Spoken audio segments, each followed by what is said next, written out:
青い水平線の今駆け抜けてく研ぎ澄まされた時の流れ感じてよときめきへと動き出す世界は忘れかけてた遠い夢の訪れ Right on time サバイブ思いなら優しく受け止めてそっと包んで Right on time.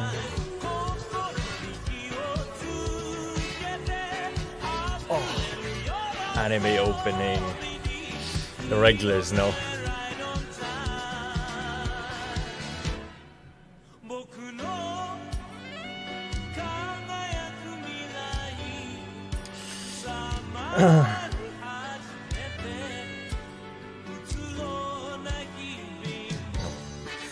Subete ai ni. Oh.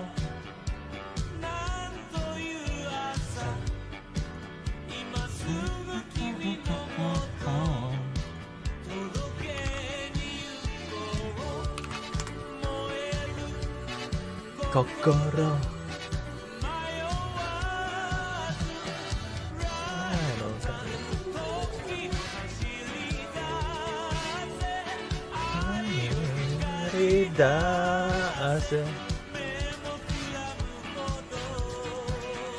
Oh, boom, boom. Alright, on time. Welcome, welcome, welcome. We're just getting everything set up. Please sit back, relax, enjoy the ride. I don't understand why people are asking what this stream is about when it's in the title. The classic What the Song, even though I just put the link on the chat.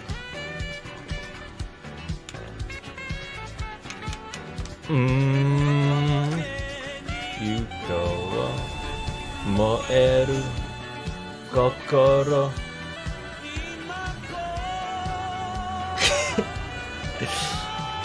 Yeah, I don't know. I don't know if we're gonna be alone today. Still waiting for Solus.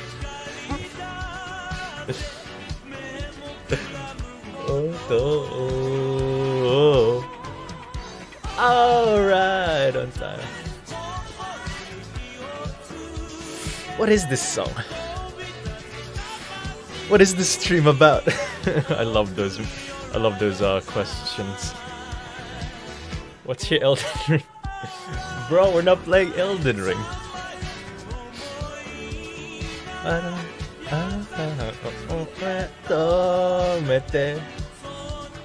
Hello, Spencer. Getting the regulars on. What's the song? What's the song?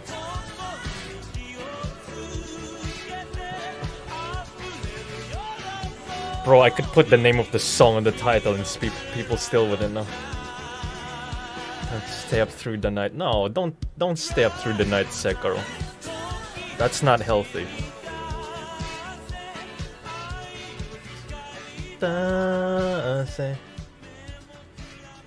Where am I? What am I doing? What's the name of the song? What's this stream about? Just clueless people joining and asking questions. What is this? Huh? Huh? Yeah?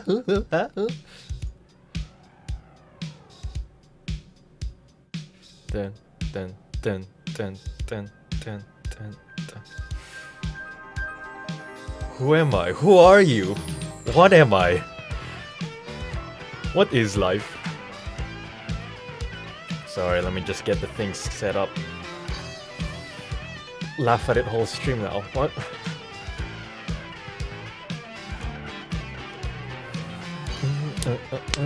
Sorry, I'm almost done. Be patient, my friends.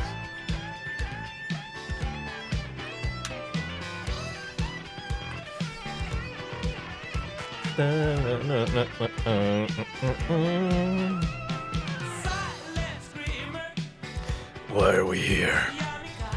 Just to suffer.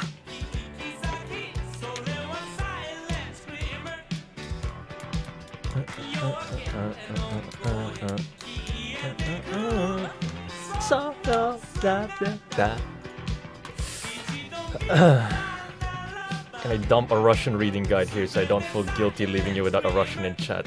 Yeah, sure, go for it. I'll put it in my notepad.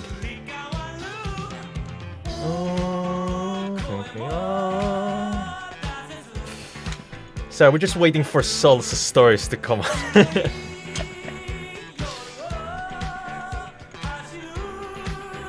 Dude, baby. What's taking her so long, man? I can't just keep voicing the I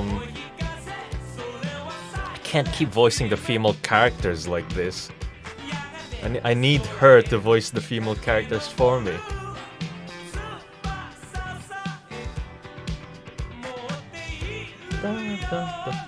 I'm sorry to disappoint you if you're just here for the jams, because that's like the first 10-15 minutes of the stream. I'm just trying to hype myself up. Alright.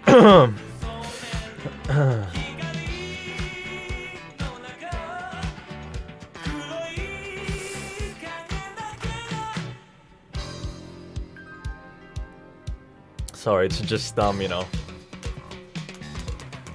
Solus Stars have been busy lately. Oh no, what happened?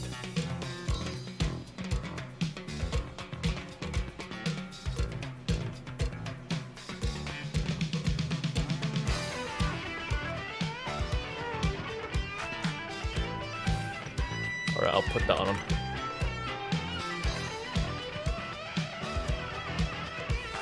So all who see this, have a great day. You too, Anthony Look La Rock. That's a cool name.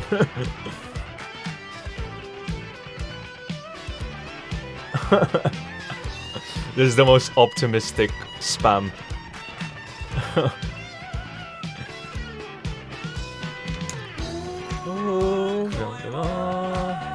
Alright, I'm just gonna hype myself up with this last song.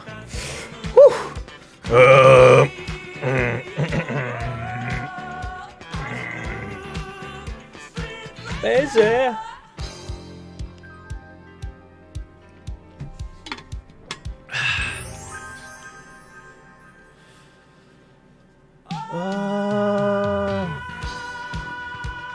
If you weren't here last stream, actually a lot of shit happened last stream. It's kind of hard to just compress it all. Fuck it, you'll just have to go in. You just have to strap yourself on this roller coaster. No context involved.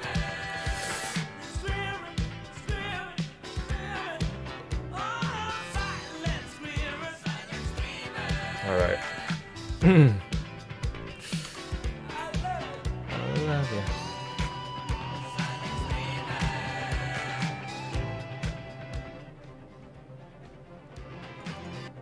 Alright, let's just hop into it. Fuck it. Oh, whoops. Previously, in Ace Attorney, Kazuma's dead. And now we're in the present. Proof of involvement, man. But you can't hear such a call with your ears. No, you must hear it with your eyes. For observation is the basis of all deduction. What are you talking about? Okay, I'm an idiot. The screen, bro. I just went straight into it. Oh, the screen, bro. The screen. Where is the game? How unprofessional. See, this is what happens when Solus Astorias isn't here. You can hear from your eyes, bro. I believe the time has come. Screen! Weren't you listening to Sholmes? Oh, you have to listen with your eyes. For one final logic and reasoning spectacular to expose the truth. Ooh, one final one. So, Mr. Naruhodo, your assistance, if you please. When she will come? I don't know. I'll have to call her later. Depends. I don't care, dude. We're gonna start without any context. With what exactly, Mr. Sholmes? They're gonna have to pick up the pieces themselves. With observation, my dear fellow. Just as I said of these two prevaricateurs. Observation? If you remember, Mr. Naruhodo, we know that somebody tried to fabricate evidence, don't we? By tampering with the scene of Mr. Asogi's death, what we're looking for is some trace of evidence that one of these two was there when it happened. Precisely! You are delightfully quick to grasp my meaning. Alright, I'll see what I can see. So we're looking for a trace of evidence that shows someone else was there last night when Kazuma died. What suggests that someone else was there at the scene?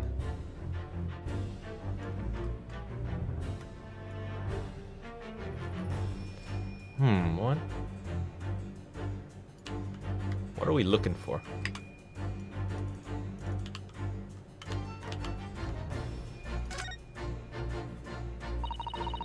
Have you noticed something significant about Seaman Stroganov's hat? Oh, no, sadly not. I was just thinking that if we'd found it in Kazuma's cabin, it would be all so easy. That's true. A hat dropped at the scene would have been very conclusive evidence. Ah, that's a point. I'm sure I saw your university uniform hat at the scene somewhere. That is not a point. At least not one I'd like you to make. Ah, look what we have here. That's the ink from the crime scene. Oh, look at this. It's some kind of stain in an unusual place. Yes, you're right. It looks like ink if I'm not mistaken. Ink. And look at the color too. It's clear where this came from. Boom shakalaka. Yes! The ink from the crime scene.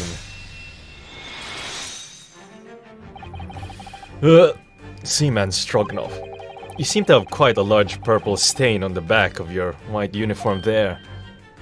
Yes, I don't know where that dirt comes from. So nothing in particular comes to mind about the stain? What are you trying to say? It would appear that the significance of this stain has escaped your attention, Seaman. Allow us to make it plain. It's a very large purple stain on the back of Seaman Stroganov's uniform, and I think what made it is clear. Indeed it is. So, Mr. Naruhodo, present the evidence that proves it. My pleasure. Alright then. The evidence that proves what that stain on the back of Seaman Stroganov's uniform really is. It's the day! I'm smart.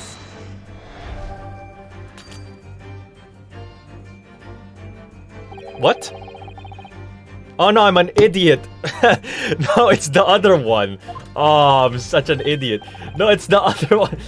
Why didn't my brain go there, bro? I'm an idiot. Oh. It's the other thing, the Russian words.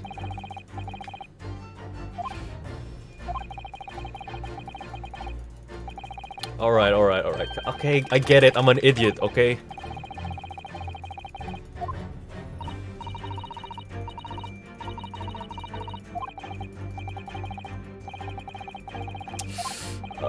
This game really loves rubbing in your face how much of an idiot you are.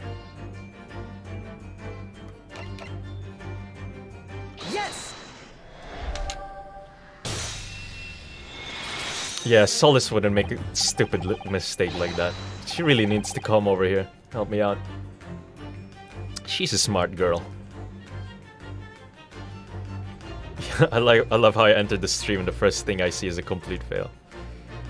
Yes, it's this photograph. And the ink it shows. That's what caused the stain on your uniform. Ink.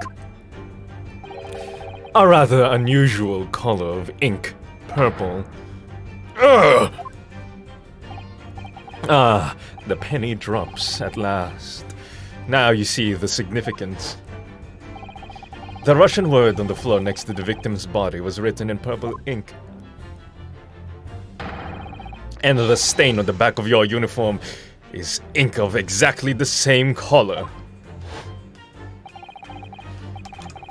Yeah, she's played the first game. If the ink had been dry, it couldn't possibly have stained your uniform in that way. Which means you must have been present in the cabin in the moments immediately after the ink was spilt. Alright. Yes. It was me. I did it. Everything. I arranged everything in dead student's cabin to make it look like Wardrobe Man did it. Then I pressed button to make Boria do emergency stop and bolt cabin door shut. I did everything so no one would suspect our angel. What a bro! Beef, please. I salute to this man. Don't worry, Angel. Let me do talking. It was after 1 in the morning. I was on duty, patrolling passageway. Then our angel came to me. She was white like sheet.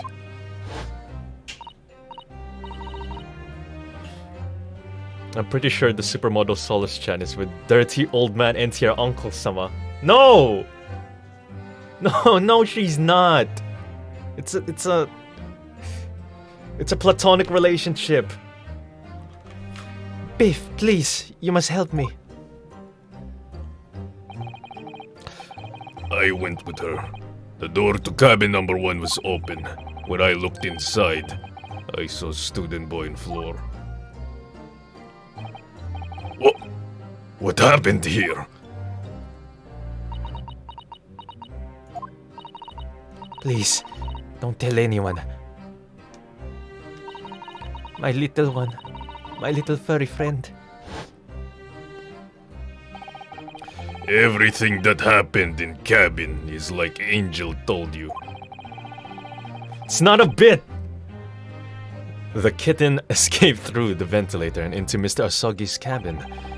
Then he tripped over it and broke his neck when he fell to the floor. Duh, that is correct. So after the incident when the cat ran away, Miss Pavlova then visited the cabin next to hers.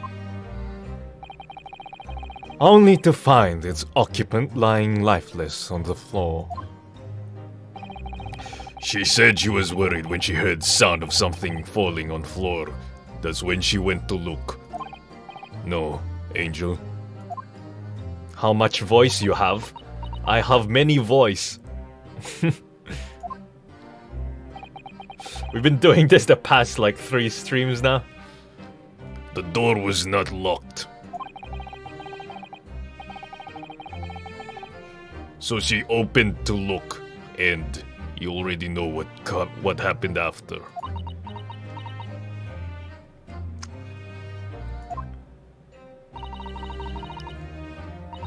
There's just one thing, if you wouldn't mind. What? When you went to Mr. Asogi's cabin, Miss Pavlova... I see art in the chat. You probably can try it.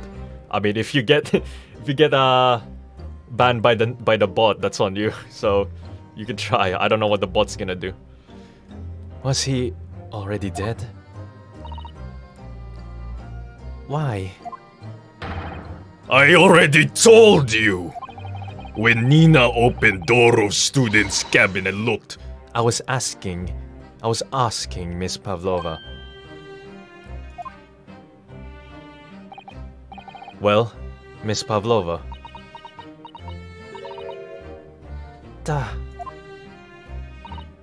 Oh. Yes, that is right. I saw him.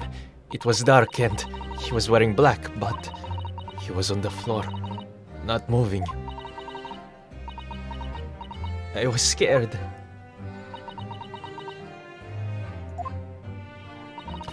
I understand, and I believe you. Hey, yo, Solus, today my birthday. Happy birthday, Jacob Chavez.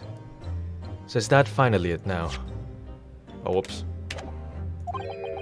Have we discovered the real truth about Kazuma's death at last? No, it can't be that easy. There's no way Chadzuma died from such a stupid death. Ah, something very nearly slipped my mind. Oh, Mr. Sholmes? This photograph. Yes, I took this myself, you know. The cause of death was a broken neck. Therefore, the victim died instantly. And the unfortunate incident that precipitated these events, a kitten on which the victim stumbled. However, if those are the facts, there is one particular area in this photograph. My wife is pregnant. I'm gonna be a father. Congratulations. What's gonna happen next? Like, that seems to be somewhat unnatural. what do you mean, unnatural? What are your thoughts on the matter, Mr. Naruto? Oh, well. If Kazuma tripped and fell, and by some terrible stroke of bad luck broke his neck, which part of this photograph print seems unnatural? He died instantly. There's no way he could have done that. Yes! That's what I've been saying this entire time. The word in Russian clearly wasn't written by Kazuma. First of all, he doesn't know Russian. Second of all, he died instantly. So if you're looking for something unnatural, that's the obvious point. Very true. It is certainly peculiar, but it's not what I meant by unnatural, I'm afraid. That particularly crass detail was orchestrated by the culprit. I mean, to identify another point. Oh, I see. Imagine, if you will, losing your footing yourself. In my opinion, if you landed as the victim appears to have done here, it would be most unnatural. I'm sure you'll reach the same conclusion.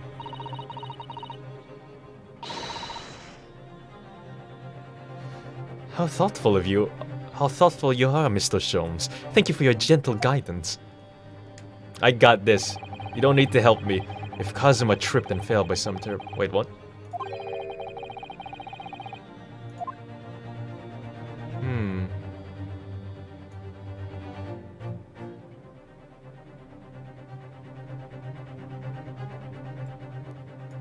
Shit.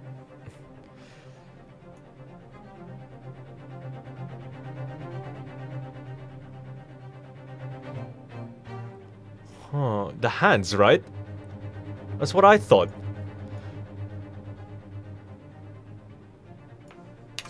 Oh, whoops. Hello, Solus. Yes! Oh, I just went back to the thing. I mean, wait. If his spine was the one that was damaged, then he should have fallen backwards, not forwards. Right? Yes! What? No, that's not what I'm trying to do. Oh my god. I get it. I made a mistake. Here's 20 dialogues of why you're a dumbass. Oh my god.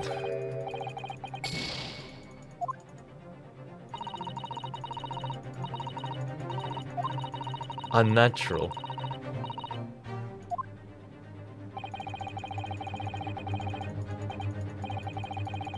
Another point.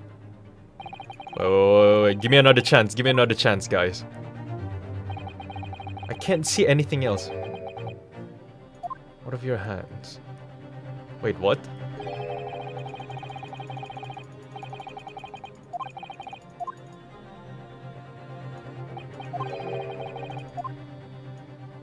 Yes!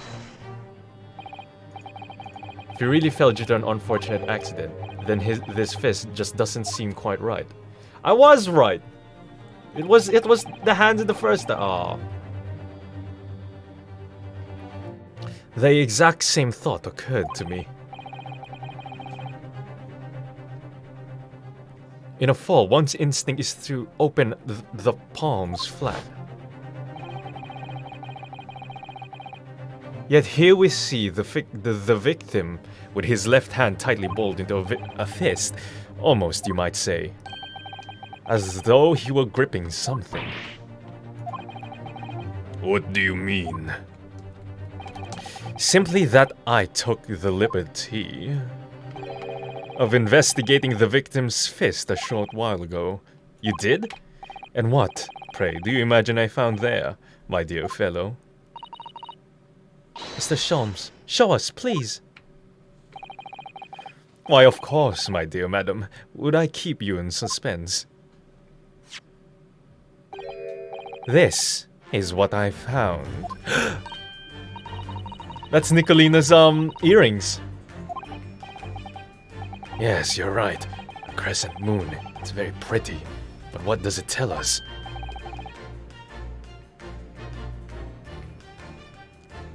It tells us nothing. I'm not so sure. That crescent moon looks... It looks familiar somehow. I'm sure I've seen it somewhere before. I got it. I know who it is. Observation, Mr. Naruto. That is the key. What? The truth is now tantalizingly close. How did that crescent moon come to be in Kazuma's clenched fist? This is the final clue. The last piece of the puzzle. Ask yourself, what does this little crescent moon mean? What significance has it? And observe! Find the answer with your own eyes. Aha, see?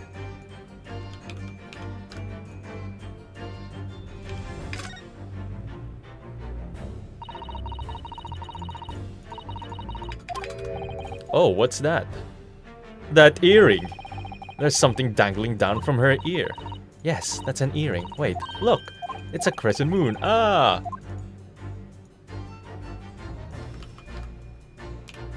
Yes!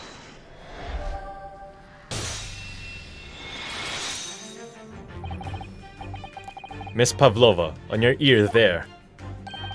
I see you have a crescent moon as well. Ah! What? But why? And on your other ear? There seems to be a crescent moon missing. The little ink holding it on must have been broken, I suppose. Now, the missing crescent moon was found in the victim's clenched fist. Clearly, there is only one logical conclusion. Wouldn't you agree, Mr. Naruto? Yes. Miss Pavlova, Mr. Asogi must have grasped that crescent moon and pulled it from your ear. Perhaps just moments before he fell to the floor. Whoa, what? In other words, last night in Mr. Asogi's cabin, you witnessed the moment when the victim fell with your own eyes. In fact, you were quite literally at arm's length from him. But then the question is, why did Mr. Asogi do that? Why did he pull your earring from your ear and hold it in his clenched fist during his final moments? Oh no. Angel? No one can protect you now. Please, Miss Pavlova, Tell us the truth. Last night, what did you do to Kazuma? Yeah. Oh, dude. The plot thickens. What happened in that room? When I think about everything that happened yesterday, it was too much. Running away, the fishing boat in the middle of the night, trying to climb onto this huge ship, and then, when I was at last in this cabin, and I could relax after this horrible long day. Meow. Darka, wait!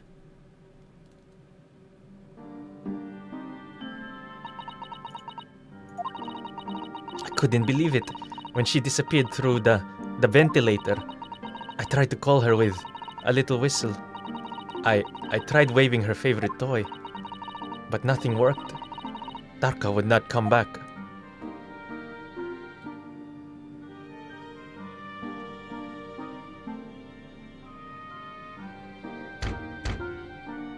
Knock, knock.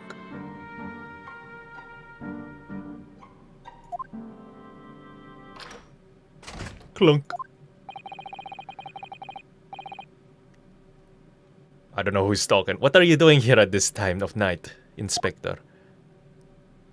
Oh, it's Kazuma, my guy! Oh wait, this is a flashback. Ah, I'm sorry. I thought it was a friend of mine.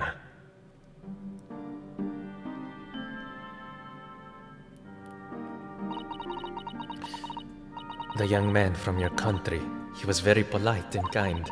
He helped me to find Darka. And he promised not to tell anyone.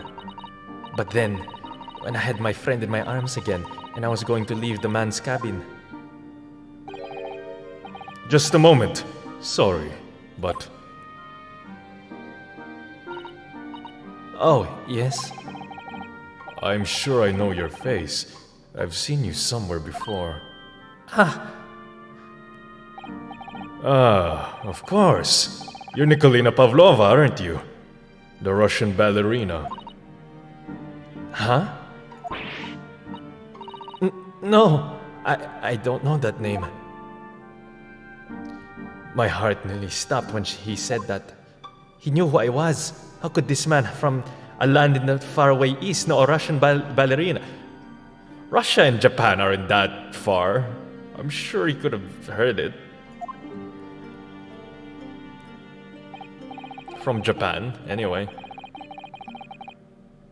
Yes, I saw your performance in Japan.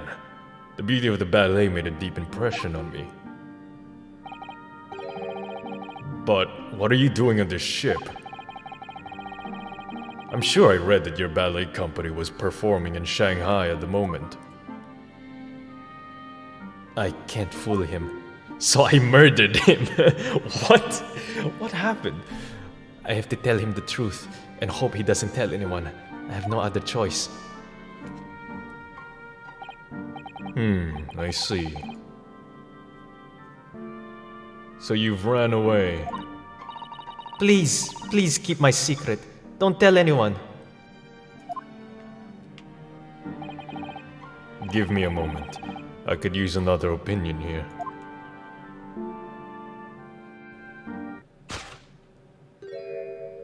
He's going to pull that cord. He's going to tell the captain. Oh, this is what happened. Why did I think I could trust him? No, he was gonna go to the wardrobe. It was all misunderstanding. Then it happened. Everything at once. It was only a second, but it felt like forever. Wait! I shouted, and then Darka just jumped out of my arms and down to the young man's feet. Wait, I'm doing the reverb wrong. I have to do it in the dialogue. And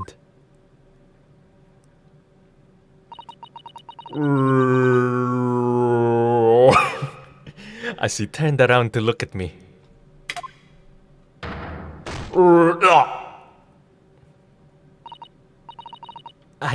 I pushed him. I don't even know why. I don't know why I did it.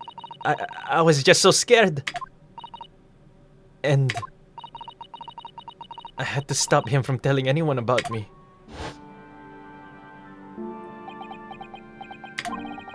And that's when you went to fetch help. What the fuck? A 15-year-old girl killed Kazuma? Really? Nah, I'm still not believing this shit. There's no way. There's no way. There's no way Kazuma died from this shit, dude. What? He died from a push. I mean, he died on that, like the corner of a bed. There's no way he died from that. And that's when you went to fetch help? Are you telling me you killed Kazuma on a bed corner, you bitch? From Seaman Stroganov, who was on duty out in the passageway. I heard Nina cry out and thud on floor, so I ran to her. She was standing at cabin door, shaking like a leaf. She looked at me and said, Help me, Biff. If they find out, I will be... Please, I have nowhere to go. So you decided to help. And that's when you arranged things in Kazuma's cabin to make it look like I did it. So that no one would suspect the passenger in the cabin next door. Yes. I went into cabin and looked around to make sure there was nothing to show Nina was there. And then, I found Stowaway. In wardrobe, still sleeping. Right. That's when he found me. So you worked out a plan. Wait, I'm confused. So... Wait, so they okay, the timeline is they drugged the passengers on the ship first. So everyone's asleep except for Kazuma. Kat went into ventilator, goes into Kazuma's cabin. Nicolina went to Kazuma's cabin to get the cat, and then they talked a bit, and then Nicolina thinks Kazuma's gonna rat her out. So then she pushes and kills Kazuma. And then she goes to Stroganov. Why did they drug? Oh, the drug was to get Pavlova inside the ship. Okay, that makes more sense. I thought they just drugged her. Okay, I got it now. I got the timeline. They drugged all the passengers in the ship to get Pavlova inside the ship secretly, so that she can leave Russia. And then Kat goes in the ventilator. Kat goes into Kazuma's cabin. Miss Pavlova goes into Kazuma's cabin to get the cat, and then misunderstanding happens. She pushes Kazuma, kills Kazuma, but I still think he's not dead. It's that he's too much of a Chad to die. And then Miss Pavlova goes to Stroganov for help, and then the whole emergency stop thing happened to lock the door, and then they frame Naruhodo. That's the timeline so far. Okay, I got it now. So you worked out a plan to lay the blame on the stowaway. No, of course they didn't drug the staff, just the passengers. And then luckily Kazuma didn't eat the chicken because he doesn't like chicken. That's convenient. I closed wardrobe doors and put back strange paper sign. Luckily for me, that's the only reason Susada-san started to believe me when I said I was innocent. I dragged young man's body to good place and used ink that was spilling to write on floor. I wrote, garderobe. I forgot so that the person who found him would look inside wardrobe and find stowaway.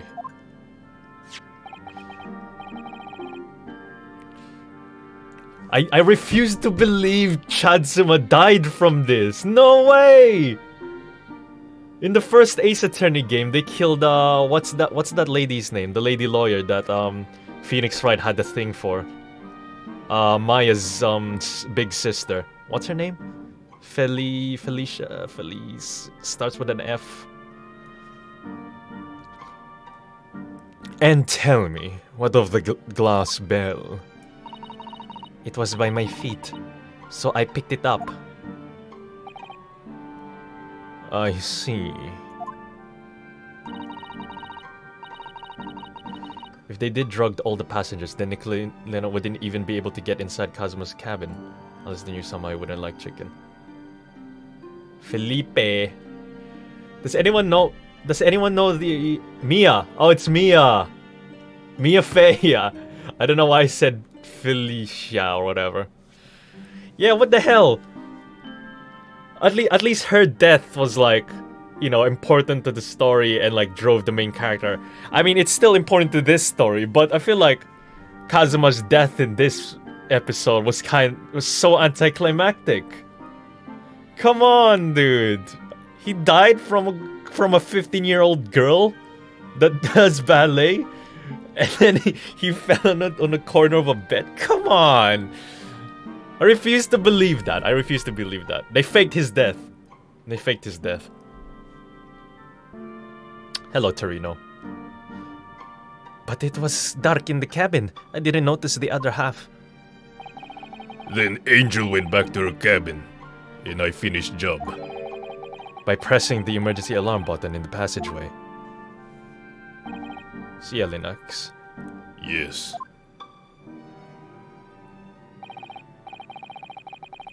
I know he wrote his own death flags multiple times, but he must have at least give him a cooler death. Come on. Like a cooler death in a cooler case. Accordingly, the SS Buria did indeed come to an emergency halt at a little after 2 a.m., thus enticing the bolt on the cabin door to slide shut, creating the locked room mystery.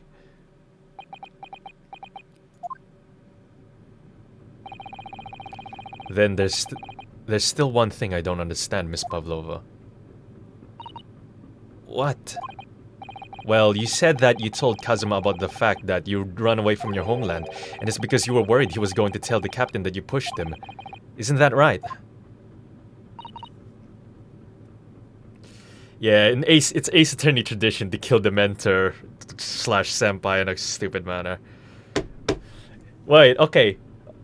What are the other games that are between this, the Great Ace Attorney, and the first game?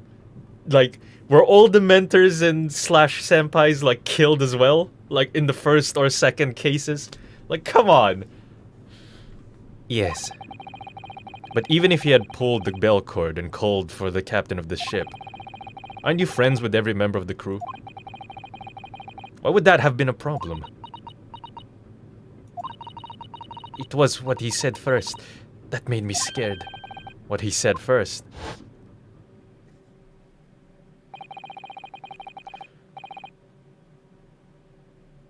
Wait, what? I can't. Who's saying this? Oh, what are you doing here this time of night, Inspector? And then he thought it was the inspector. Oh, I'm sorry. I thought it was a friend of mine. Oh, he said an inspector was his friend. Ah, yes, meaning me, who was supposed to be acting as his bodyguard. I thought that if police knew about me, they would arrest me. Oh, that's why.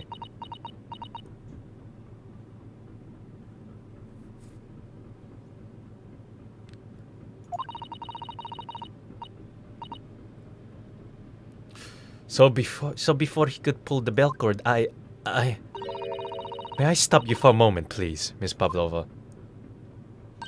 Yo, Susato, give the girl a break, man. It looks like you're about to bitch slap her or something. It just doesn't seem to make sense. I mean, was Mr. Asoga really going to pull the bell cord? I don't know. What? What do you think, Mr. Naruhodo? Well, I'm not Kazuma, so I can't know for certain, but... he was a man of his word. If he told you he wouldn't give your secret away, then he wouldn't have done. Yeah, but she doesn't know who Kazuma is! He's a stranger to him. No, he was walking over to it. He was going to pull the cord. He was going to make them send me back. Well, Mr. Naruhodo, the day's work is not yet done, it seems. There's one more deduction to make. Sholmes, he keeps saying that. There's always like, well, actually, we have one more deduction. How many more secret deductions do we have to make? Yes. What action was the victim really about to take at that moment? He was gonna go to the wardrobe! But how was Miss Pavlova meant to know that? She doesn't know I was hiding in the wardrobe. Can we determine whether the young man's... What? Can we determine whether the young man's gaze was directed? The wardrobe! First, consider the victim's location within his cabin. That's easy. I remember every detail of that room. I mean, yes, I spent quite a lot of time in the wardrobe, but still. That cabin has been my home for this entire voyage. So this is how the cabin looked like last night, when Miss Pavlova visited Kazuma-san. Yes, it's exactly how it was. Are you ready then, Mr. Naruhodo? Yes. If there's one thing I've learned today, it's that a simple gaze can reveal all manner of truths. And not only that, in order to draw the right conclusion, you can't afford to be out by even a little bit when you're following the gaze to where it lands. So when he turned away from Miss Pavlova, what exactly was Kazuma looking at? The wardrobe! He was like, I could get somebody else to get an opinion, blah blah blah. That's the thing.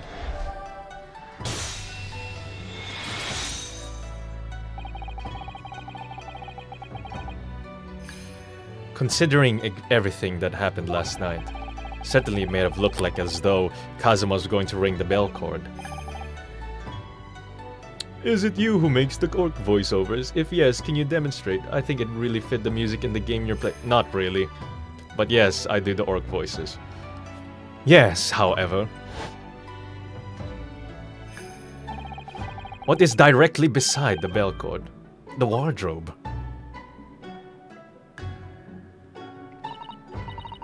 The wardrobe? And more importantly, what was inside the wardrobe? A human. The man's great friend, sleeping soundly. Ah! Miss Pavlova, please. Think back very carefully. What were Mr. Asogi's exact words last night? Give me a moment. I could use another opinion here. How is she meant to know that? How is she meant to know that? Give the girl a break! Another opinion. Ah yes, let me just go to the wardrobe and talk to my best friend. This is normal in Japan. I'm sorry, you wouldn't know that. Miss Pavlova, you don't go to your wardrobe and talk to your best friend. Yes, but not from a member of the crew. I know they're just doing this to clear Kazuma's name, but like, in this context, you're accusing someone of murder, you kind of have to be like, okay, let's be a bit considerate here. How the fuck was she supposed to know Naruhodo was in the wardrobe?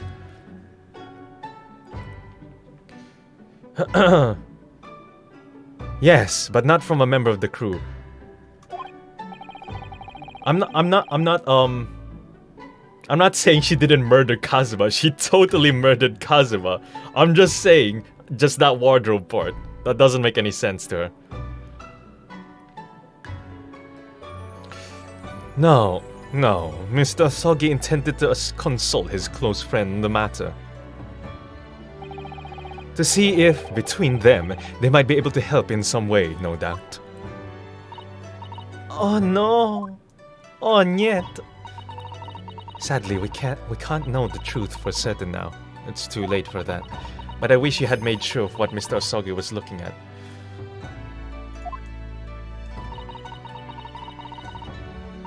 Things may have ended very differently if you had.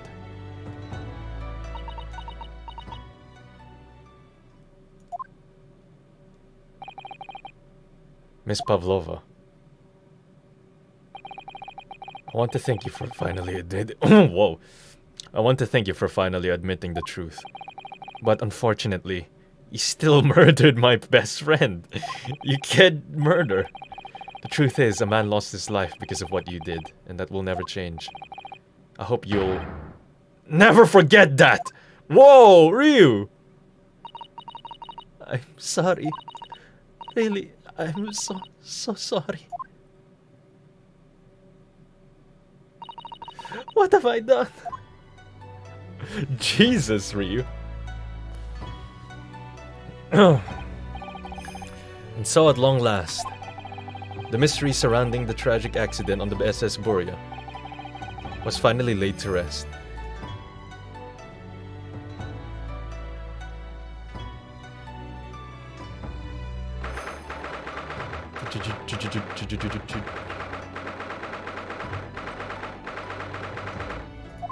Calm down. What will happen to Miss Pavlova now then? Once we reach Great Britain, she'll be handed over to the British police at Scotland Yard. What about the fact that she ran away from Russia? Won't the Russians try to repatriate her? Apparently, the English detective can speak to the immigration office and sort all that out. Mr. Sholmes can do that? So she won't be going back to Russia then? No, I don't think so. Even if she wanted to return in the future, I doubt she would be able to.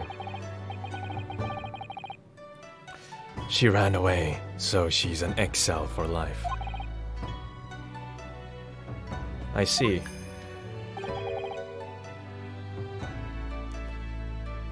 I'm sorry.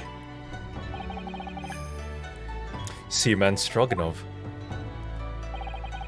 I wanted to help our angel, no matter what.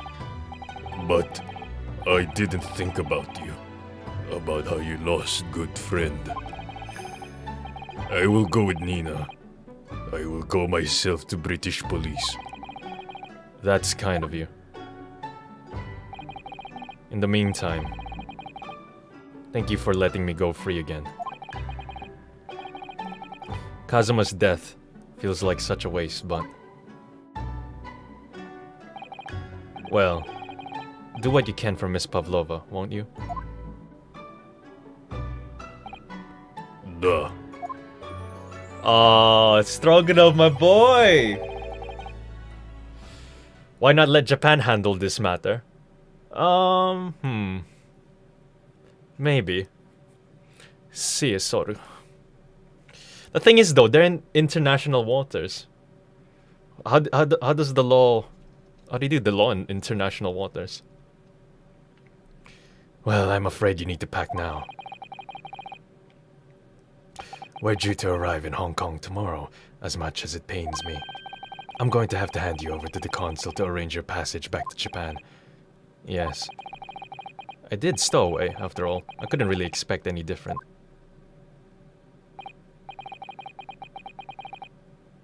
So you should get back to your cabin now.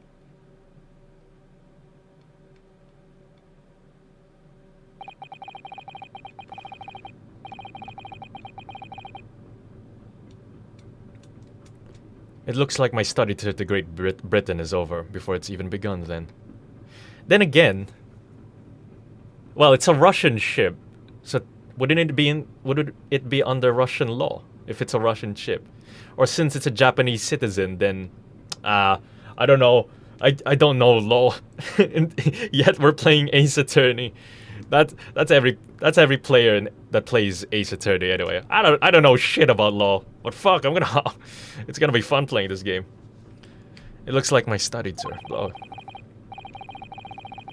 To think that only days ago, Kazuma and I were laughing together about how we'd tear up the streets of London. That seems like a distant memory now.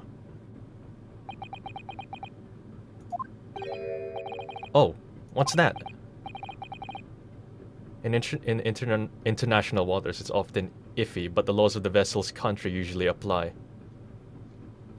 Yeah, Usually, if something like this happens in real life, it is complicated stuff.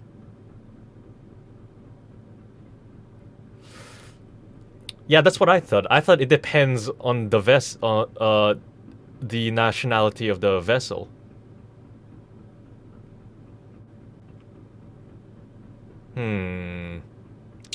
But I think if it's a Russian vessel, it's under Russian law. Is someone weeping? Susato. Susato-san?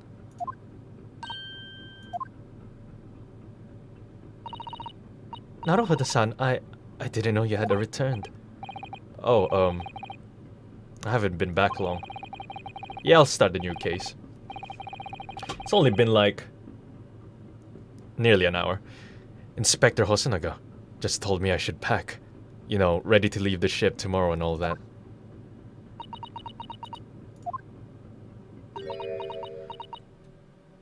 The port the ship anchors at later would likely get a say as well. Yeah, makes sense. Yeah, but they're gonna port at Shanghai, which is under British law, and none of them are British citizens. I don't think any of them would give a shit. They'd be just like, let the Russians handle it, huh? Fuck me, we've already had another diplomatic incident last case.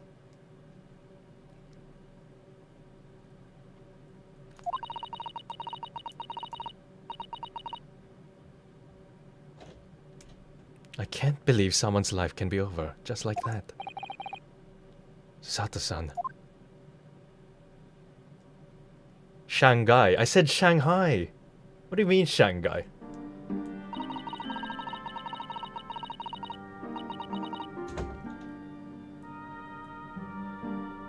I love it. I love it when Nightbot does nothing.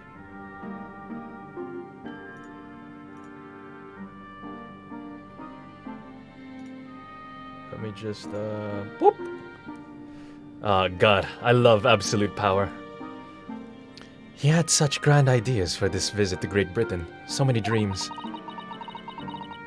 And now they've been cruelly taken away, just as he has. I thought I could never forgive the person responsible, but now we know the truth, that it was just an accident. Just a silly series of mishaps. The power of admin. Yeah, it feels good, bro. It feels good. When somebody deserves the ban, it feels good to just be like, see ya. But my free speech. I'm cool with free speech. Just don't spam shit. Look, it's not that hard, bro. It's too much, Naruhodo-san. It's just too much. Yes, I know. I wish there was something I could say. Oh, it's Hosonaga. Inspector. Yeah, Russia owns Port Arthur, but they're not going to Port Arthur. They're going to Shanghai. So it's gonna be under the British and Russians.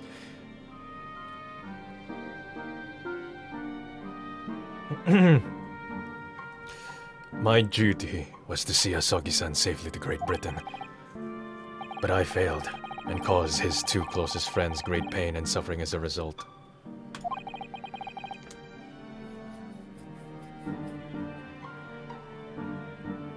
I've let everyone down. And I will do anything to make up for my terrible blunder. Nobody blames you, Inspector. And I'm free again now. At least... Huh? You silly Japanese man. You think I would let you go? Surprised, Mr. Naruhodo. Even though we've just proven you're innocent. This is what we call a joke in my country. What is the meaning of this? Oh, a trifling matter. Simply that in my head, I think I shall always picture you wearing those shackles. Without them, the balance seems all wrong.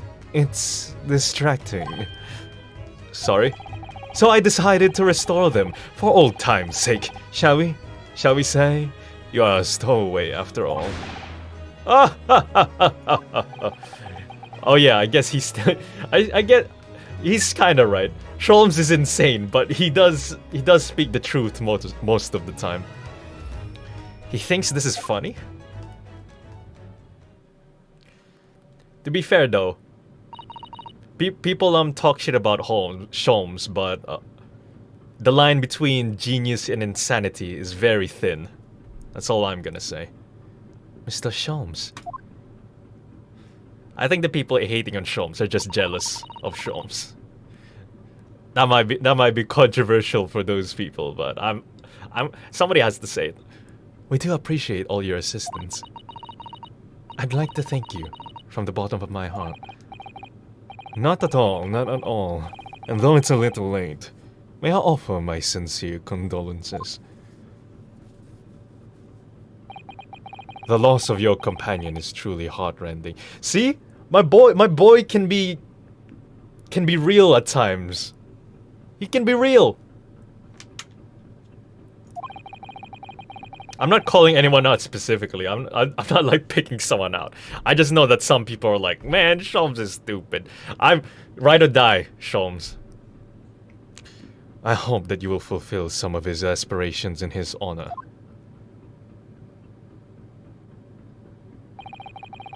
I'm afraid that won't be possible.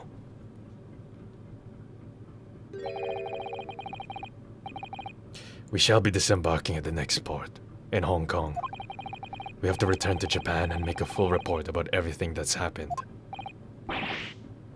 What? Wait a minute. It's just me that has to go back, isn't it? I mean, I was the stowaway. Don't tell me Sasada's the stowaway as well. The terms of this studies tour were negotiated by the Department of Justice in both Great Britain and Japan. It was to be one lawyer and one assistant. Was to be? In the light of Mr. Asogi's unfortunate death, I'm afraid the study tour can no longer go ahead. What if I become the lawyer? Oh no. I don't care for me, but... Poor Sasada-san. My dear fellows, the majority of problems have an extremely simple solution, you know. I'll just become the lawyer, it's not that hard. All you require is one lawyer and a study tour can continue, surely. But there's no one else with the necessary... But there's no one else with the necessary qualifications, Mr. Sholmes. We know of no other lawyer. Qualifications, you say? Any qualifications obtained in your own country. Oh, this is why they killed Kazuma. I understand now. They had to kill Kazuma so that Naruhodo can swap in. And then he becomes lawyer, and then Ace Attorney continues. Any qualifications obtained in your own country will be of little value in Great Britain, I'm afraid. Yeah, it's all for plot's sake. Oh, but anyway, the voyage to London still promises a good month of time. Ample opportunity, I would say, to find yourselves another suitable lawyer. Yes. I wonder who could it be? Miss Sato. Yes? Do you think perhaps I might be able to do it? Ah. But you're not a lawyer, Mr. Naruhodo. Oh, unless... Are you studying law? No, I'm not, but I did defend myself in a court case a few weeks ago. So technically, I'm a lawyer. I'm sorry. In that case, I don't think there's even a chance it could work. But as I said, there is still more than a month before we reach England's shores. Am I gonna study to become a lawyer in less than a month? Isn't that right, Mr. Naruhodo? Yes. I have a month in which to study, to learn what I must to become a lawyer in Great Britain. Mr. Naruhodo. The nation that the vessel is heading towards often has rights to prosecute crimes committed on board. Since the destination is the UK, they have a legitimate case to arrest. What? I see. So I was right first. That's ridiculous. Are you seriously suggesting anybody could learn all of that in just 40 days? There's only one way to find out. We're gonna speedrun a lawyer degree. How are we gonna do that? Meanwhile, people in real life have to study like 4 years and then they have to do a bar test, whatever. I would work my fingers to the bone, Inspector. Every single day. Will you let me try? And if by the time we reach Great Britain, I haven't learned enough to be recognized as a lawyer, I'll take whatever punishment is deemed appropriate. But why put yourself in such a difficult position? Because Kazuma. He said that there was something he had to do in Great Britain, and that he would sacrifice anything to make it happen. Huh? He was passionate about it. I can't let all that passion just come to nothing. Anyway, it's for my own benefit too. This is the 80s. You mean 1880s. I will become a lawyer. I have to. What do you say, Mr. Sato?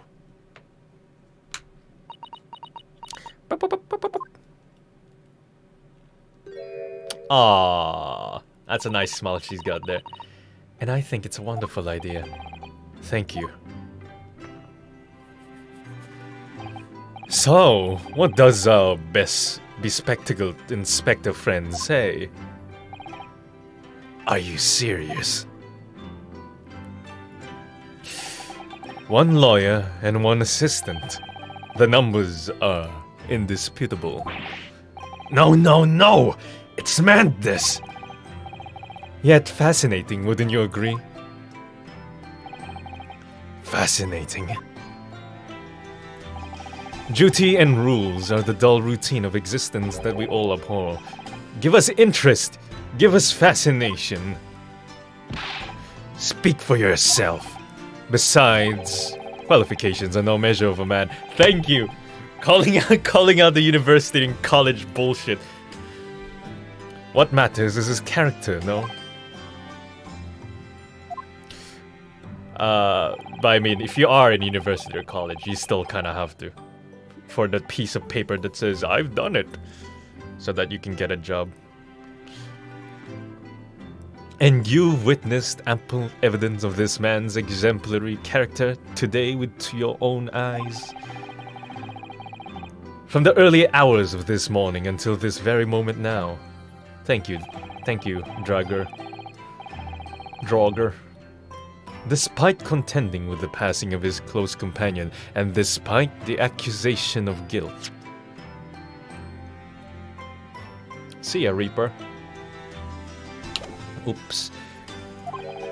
This man has shown resourcefulness, intelligence, and above all, courage. I'm not sure about the intelligence part. I'm not a smart boy.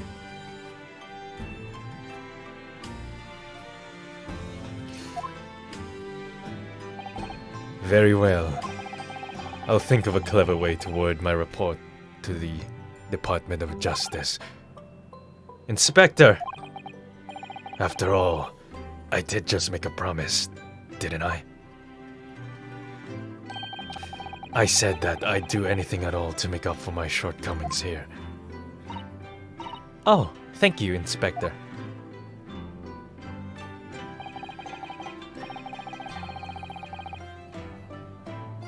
See ya, QG.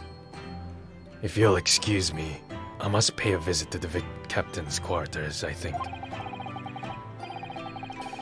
I need to discuss what to do next, and how best to make my report.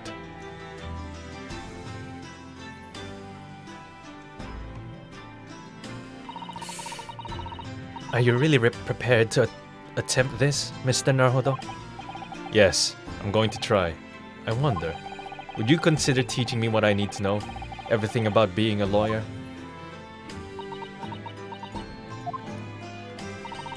I would be delighted to help you. I am a judicial assistant after all. Thank you. Training arc. Dude, we need like some 80s music and then like a training montage. Except it's just Naruhodo on a desk writing shit down and reading a book, so it's not that exciting. Or maybe he's like doing push-ups with like, I don't know, Susato on his back and like 5 books or whatever. I'd like you to take charge of this. Oh yes! I get Kazuma's katana! What? Me? Are you sure? I'm sure it's what Kazuma-sama would have wanted. Fuck no! That's my sword! Bury that shit with me! Its name is Karuma. It's a great sword that's been in the Asogi clan for generations. Why is it called Karuma? What does Karuma even mean? Very well, very well. I accept. I'll treasure it always.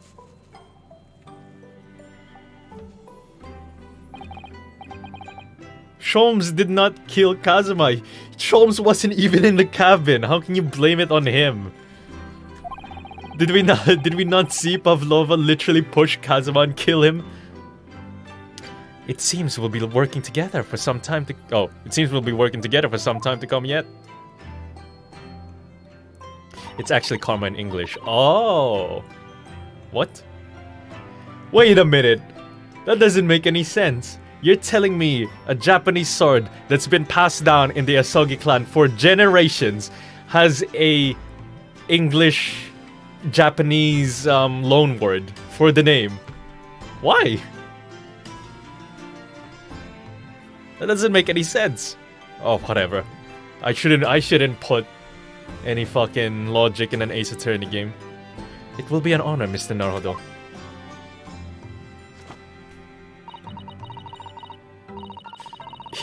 Sholmes hired Pavlova to give him a story to write about. Karma is from Indian lore, though. Oh. Yeah, actually, yeah. Alright, alright. No, yeah, I know it's the Japanese, you know, pronunciation. I was just thinking, like, why is it... Whatever. Spencer's already explained it. And for the next 40 days, I shan't grant you a single minute of freedom. We shall fill every spare moment with study. Yes, that's exactly what I need. Bro. Wait, Von Karma was a mix of Japanese and German. I thought it was just German. But before we begin, I have an earnest favor to ask of you too. Yeah, I get it, Karuma Kazuma. Goodness, what is it?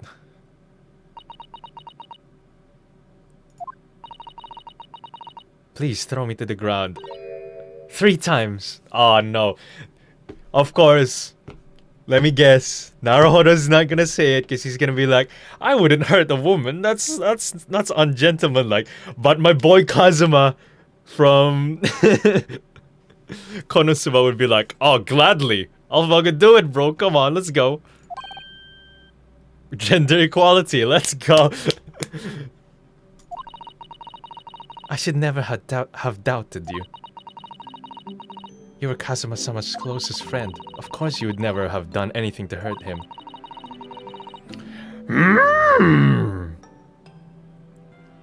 That should have been obvious to me from the start. But I allowed suspicion to get the better of me. And no matter how upset I was feeling, it was completely unforgivable behavior. The other Kazuma from Konosuba. Even still, if Ace Attorney Kazuma was here, even he would be like, hey yo, Naruhodo, fucking throw her to the ground. No balls, dude. Go on, do it, pussy. You're a man, aren't you? No. No, you were in shock. You just found out about me stowing away, and the cabin door was locked from the inside. No, I won't let you make excuses for me. Whatever the circumstances, I should never have thrown you. And not just once, but 5 times. Oh, okay, so I can throw you 5 times then. The number keeps creeping up, doesn't it? Please, you must. Just take hold of me and throw me. Do it! Don't even think about it, pussy. Do it! Yes, I will do it. Very wise, Mr. Naruto. It isn't a skill one acquires without considerable training. Oh, Mr. Sholmes.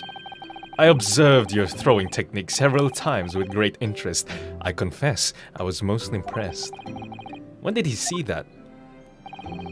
I presume that would be a form of Japanese wrestling. Oh, well. In a way, it's not wrestling, but my own interpretation of an ancient jujutsu technique. Apparently, it's called the Susaru takedown. It leaves your head swimming, believe me. How beguiling. I am a practitioner of the combative arts myself. I am somewhat accomplished boxer. Yeah, he is an accomplished boxer. Have you not watched that scene where he was like, discombobulate? He will be in the hospital for 1 week. Mental damage. 1 month. There he goes, dancing around again. I wonder if you'd be so kind as to instruct me on the technique of your arresting throw. Yes, I'd be honored. Then let us not dally. Demonstrate, my dear madam. Oh, of course. What the fuck is happening? Are you ready, Mr. Naruhodo? Hiya! What? I thought you were gonna demonstrate it on Sholmes. As you can see, you throw from the abdomen. Ah, yes, arresting indeed. And that is what you term the Susaru takedown, is it? Actually, no, that was a Susaru squash.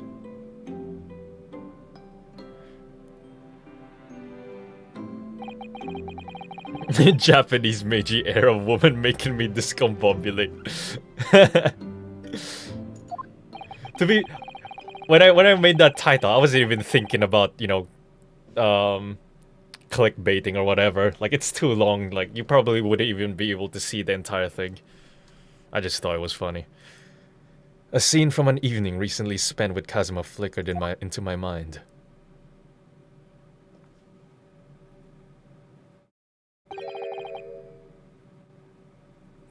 Man, Susaru did not have the balls to fuck with Sholmes. Karuma? Oh, flashback. That's right. It's a prized sword that's been passed down through generations of the Yosagi clan. I can't believe you managed to get permission to bring it with you. I mean, taking a katana on a study tour is more than a little irregular, surely. Chink. My ancestors have killed many Japanese people with this sword. A Japanese man's sword is his soul, Ryunosuke. I can't be parted from my katana. Karma guides me. I truly believe that. Karma guides me. So its name compels its wielder to slice evil in two. Not that you would need much compelling. On that subject, there's something very important that I have to do in Great Britain. Oh, it's the favor! It's the favor! And I'll sacrifice anything to make it happen. I'd appreciate you seeing it through with me. Of course, I will. Whatever it is, I'll see it through to the end with you.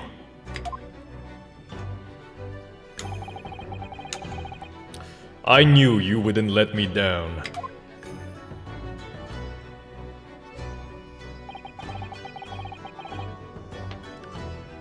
That important thing he had to do. I still don't know what that is. Hello, Nuke. But I'm going to see the place for myself and work it out. In Great Britain's capital, London. Let's go. Oh, we got the full regular squad now. Zdrovia. Thank you. Spasiba. Spasiba. Woo! Oh shit, episode 3. No court case in episode 2. Man, I was waiting for episode 2. Why are you saying London like a Russian? I was reminded by that old meme where it's like the most common phrase Russians are taught in English class is something like London is the capital of Great Britain, like something like that. Neza should, comrade. What? Oh wait, I'm an idiot. Episode 3, The Adventure of the Runaway Room. When are we gonna have... As much as I like this story so far, I want a case, bro. I want a case. Neza что? Comrade, don't you mean Tavarish? Yes, see, I know my languages. I'm quite... Over my records of the late last century, I am faced by the events of a certain bitter winter. A murder in a carriage as it sped through dense London fog in the dead of night.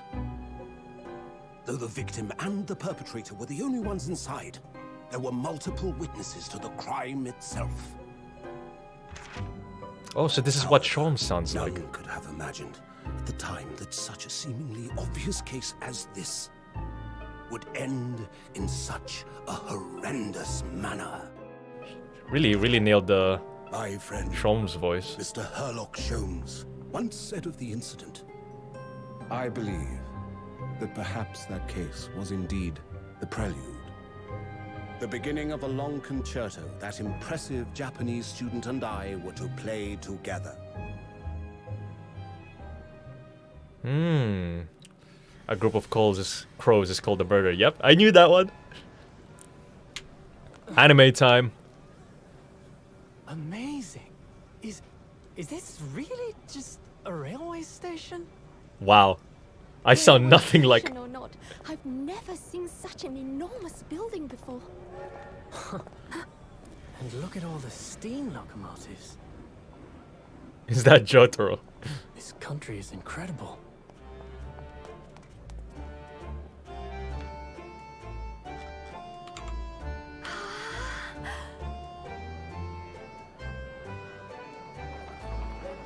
Oh, dude. Peak Victorian times, baby. Oh no, you just left the So That this suitcase is gonna get stolen. Oh, okay. Where to? Oh, hello. Climb aboard. I'll take you wherever you want to go. That definitely sounds like an American. This Supreme Doing Court a in British Whitehall, accent. if you wouldn't mind. My pleasure. My pleasure. Get on then. I suppose you're visiting students from abroad, eh? Yes. Thought so. Well then, I hope you enjoy your stay. I hope you enjoy your stay, eh? And welcome to the centre of the world. Great Britain's mighty capital, London. London. That's definitely an American trying to put on a British accent. It sounds like he's putting it on. I mean, I'm not an expert myself, but at least Sasada has like a proper British accent, despite being Japanese. Oh well, that dude's just an extra anyway. It doesn't matter. London. Welcome. British Supreme Court, Lord Chief Justice. Why is the Chief of Justice in the Big Ben? What an incredible place! Why is the office inside Big Ben? It's so imposing, like it's almost suffocating. This place is breathtaking. It looks like a fortress. Yeah, I'm trying to avoid like the low-hanging fruit. Like everyone knows, you know, the British jokes. British Tuesday, all that shit. You guys have heard this shit 1,000 times. I'm very particular with my comedy. There are some stone buildings like this in Japan now, of course. But they've only been built in a few short decades since we opened our borders to the outside world. An authentic example like this has quite a different impact, wouldn't you agree? A far cry from the wood and paper most of our buildings are constructed from. It's certainly unfamiliar. Nah. I'm sticking with my normal voice for Ryu. I'm not gonna try and copy the VA. I'm already doing loads of other voices myself. But I think there's more to the differences than just construction materials. Also, I'm giving, you know, the more Japanese-centric accent for this guy. It's like Japanese-American. What is this place again? This is the Lord Chief Justice's office, Naruto-san, in the Supreme Court of Great Britain. Yeah, not many people know this, but the Supreme Court is inside Big Ben. The Lord Chief Justice. Actually, now that I think about it, they did shut down Big Ben for like the next 2 years or something, because they're renovating it. The Lord Chief Justice.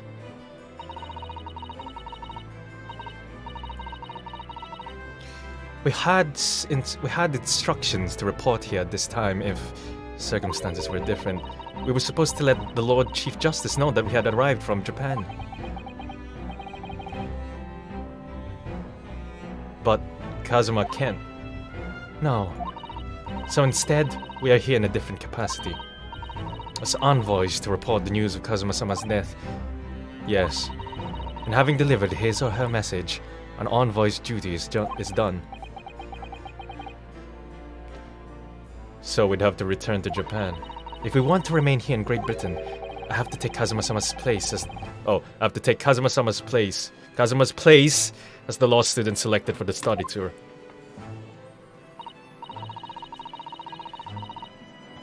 Yes, which means you need to requisite qualifications as a lawyer. Which is what I've been studying for. Oh god, if they give me like a test, like test questions for this shit, I'm gonna fail so bad. Here in Great Britain, it is the Lord Chief Justice who appoints lawyers. So that's the second reason why we're here, to have you officially recognized as a lawyer. It's the only way that we'll be able to remain here in London. I hope I'm up to scratch.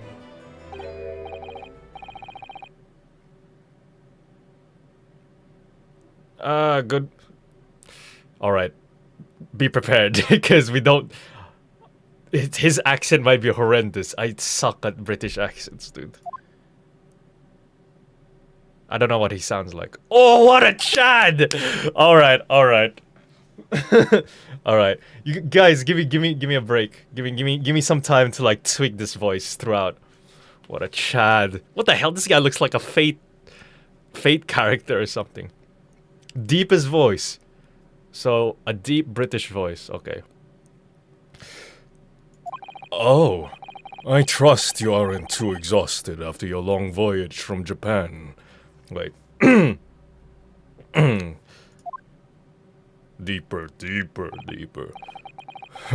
It seems I'm 1 hour, 12 minutes and 40 seconds late. My apologies. Oh, no. Don't mention it. We're never happier than we're standing around with nothing much to do. Shut the fuck up. How fortunate. I'm not old enough for this voice. So, introductions. I am Miles Strongheart, Lord Chief Justice of the British Empire. I feel like a little mouse under an elephant's foot. Come on, Mr. Naruto. Don't be a mouse. Oh, It's an honor to meet you, Lord Chief Justice Strongheart. I'm Ryunosuke Naruhodo from the Empire of Japan. Well, Mr. Naruhodo. Welcome to London, the capital of our glorious British Empire. Ah, yes, thank you.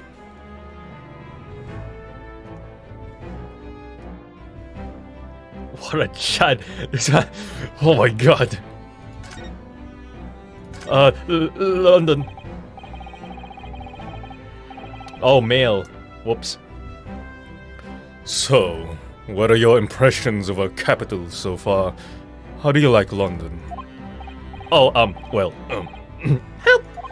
I've been so nervous ever since I got here that I can't remember a single thing about the city.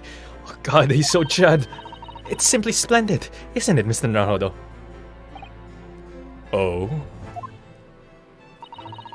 We had a wonderful view of some of London's streets from the carriage on the way here from the station. Everything is so impressive and grand.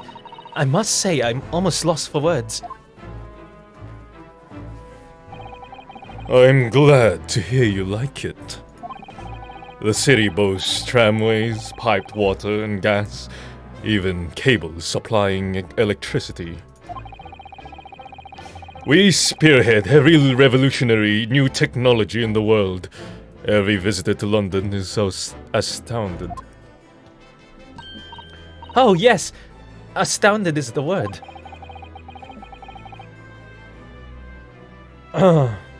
If Kazuma and Strongheart actually met, a black hole would have opened from so much trad energy. Yep. Dude, man, this is so awesome. And everyone seems so jolly and full of vigor. Oh, you haven't seen the slums of London, that's why. You're only seeing the pretty parts. Yes. There's much excitement about the upcoming great exhibition we will be hosting here in London. Great exhibition. Oh, he has a cane. Yes. You can't live in Victorian England without a cane. Cultural and technological achievements from around the globe are to be exhibited here in our great city. It will be the greatest spectacle of its kind in history. It will make Paris's World Fair look like a toy shop. Fuck yes. Anything to piss on the French. Gosh, at least they got that part right. Gosh, I can hardly imagine how magnificent it's going to be. Great Britain's capital city is nothing but magnificent. London is the center of the modern world. Even if you do say so yourself. The sun will never set on our great empire. Maybe in like 50 years, where this game is set in. Perhaps it is fate that in these progressive times we welcome visitors from the land of the rising sun. There'll be an Irishman. I can kind of do an Irish accent. Cockney accent. They better put the dialogue in like, "Oh, you're right, governor." You know. I can kind of do it. I can just about blag it. Lord Chief Justice. I think you were expecting a student of law for this study tour, weren't you? Absolutely. Mr. Kazuhima Asogi? Sorry, your Japanese names confuse me. If my own memory serves, right?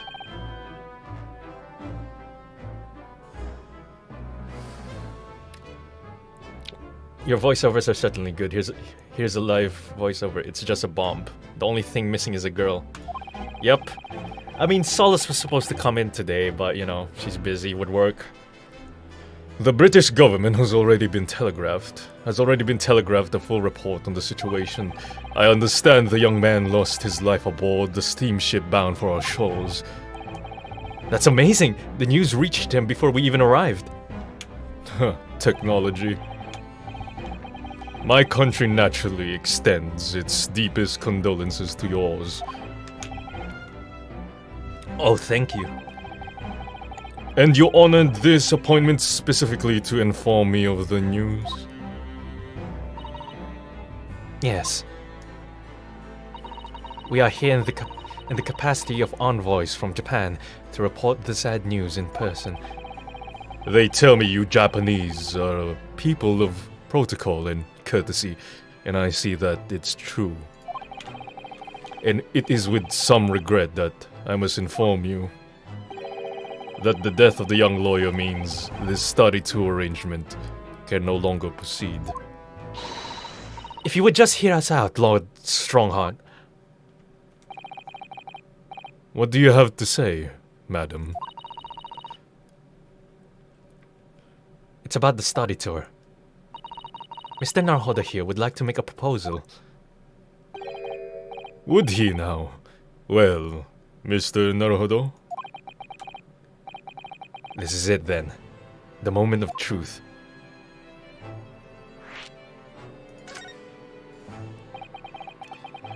The thing is, Lord Strongheart.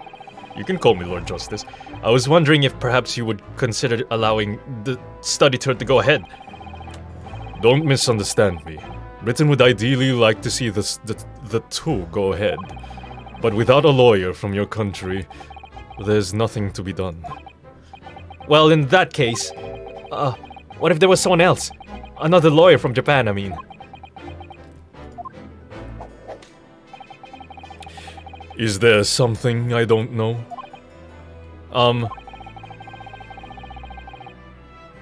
Only a single lawyer was invited to Great Britain from your country.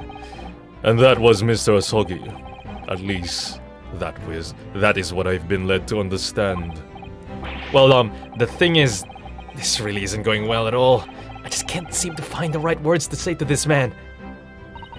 Mr. Naruhodo, I could ruin things here if I'm not careful. What am I going to say? If there's someone else here from Japan who could be described as a lawyer, it's... Actually, there's no one! It's me! It's me! I can do it! Is that so? I mean, I don't actually have any qualifications as such, but... No qualifications, you say. Yet you still claim to be a lawyer. I have acted as a lawyer in court before. Only once, as it happens. And I had Kazuma to help me. And I was the accused. But glossing over the details. I've been spending every spare moment on the journey here to Great Britain studying. I've learned all about British law and court proceedings while I was on board the SS Buria. The voyage from Japan is some 50 days, I believe. Not what you might call a full education. To become a qualified lawyer here in Britain, not only do you need a university degree in law, you must also complete several years of training. I realize it's far too short a period of time, but I can't just go back to Japan.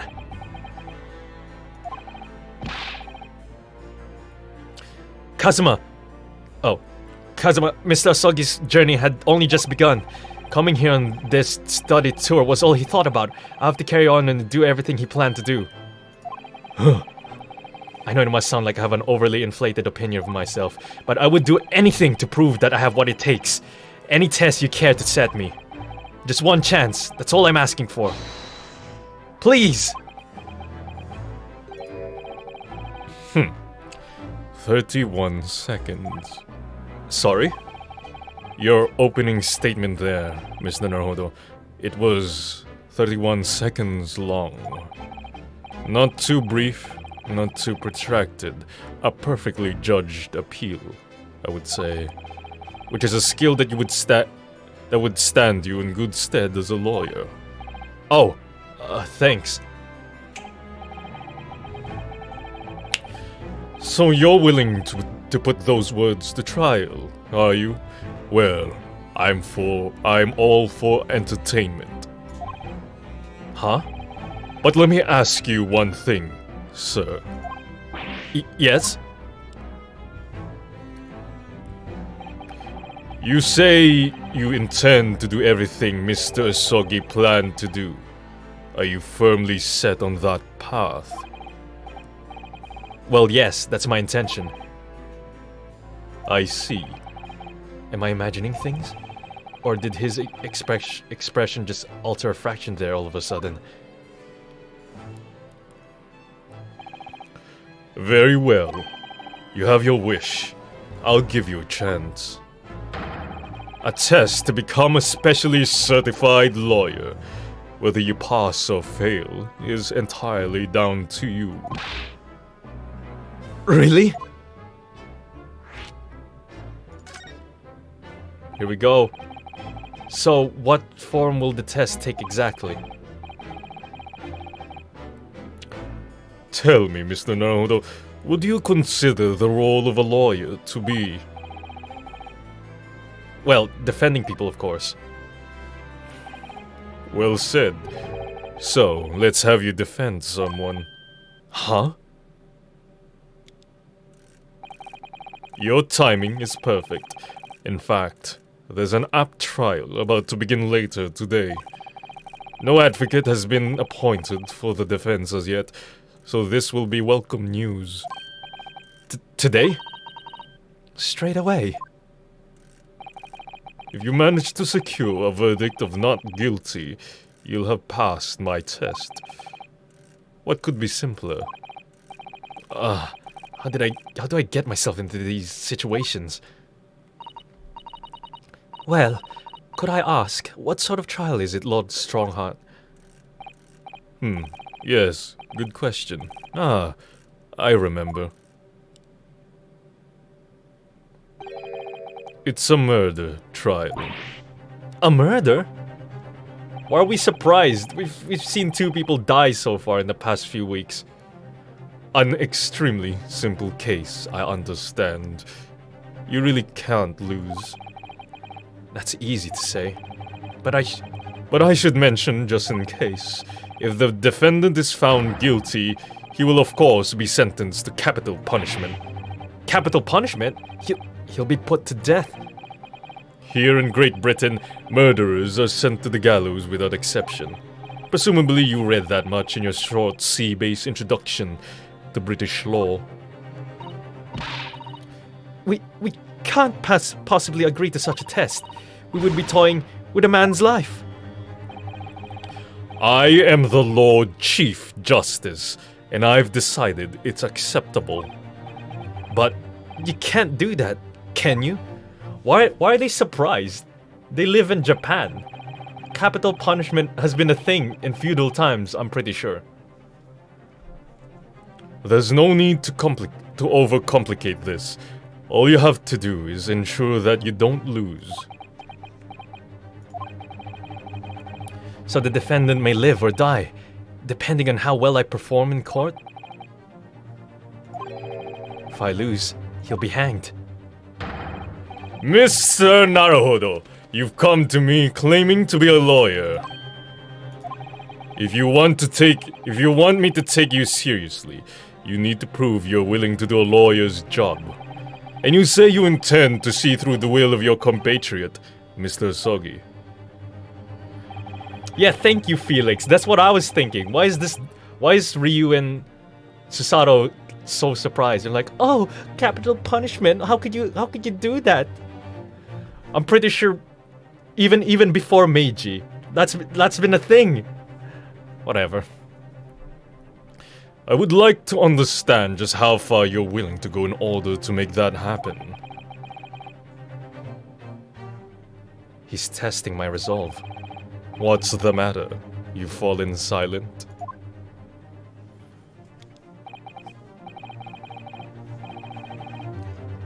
I'm sorry, but time is pressing.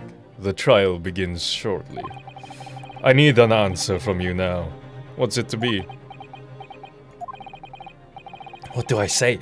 Do I agree to this absurd? Yeah, of course, dude. Let's do it. Anything for a trial, man. I don't care. Murder, homicide, manslaughter, genocide, you name it. Any sides, I'll do it. Yeah, thank you, Nuke. Thank you, people. Why are they so meek about capital punishment? That's been a thing in Japan for a long time. I can't do it. I can't get the words out. 15 seconds. Your decision making needs work if you want to be a lawyer. I was too slow. Bullshit, it didn't take me 15 seconds. That was like 5 seconds max. So, it's as I suspected, is it? Sorry? You have noble intentions, but lack the resolve to see them through. The test... Wait, what? The test is cancelled. Thank you for stopping by. Go, and acquire a ticket for passage back to the east tomorrow. This conversation is over. Nanking hasn't happened yet. This is like 1905. Yes, Lord Strongheart. Thank you for offering me a chance. What? Wait. Did I do something wrong? I'm sorry, Mrs. Sato, but what could I do? Did it actually time me? You do? I feel like I did some... Oh, I should have saved. Oh, shit.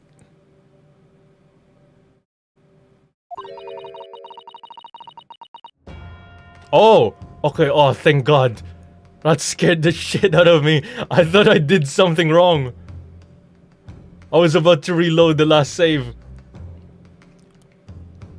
But resolve has absolutely nothing to do with it.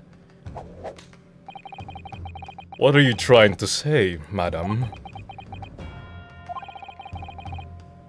Why is there a quick time event in an Ace Attorney game?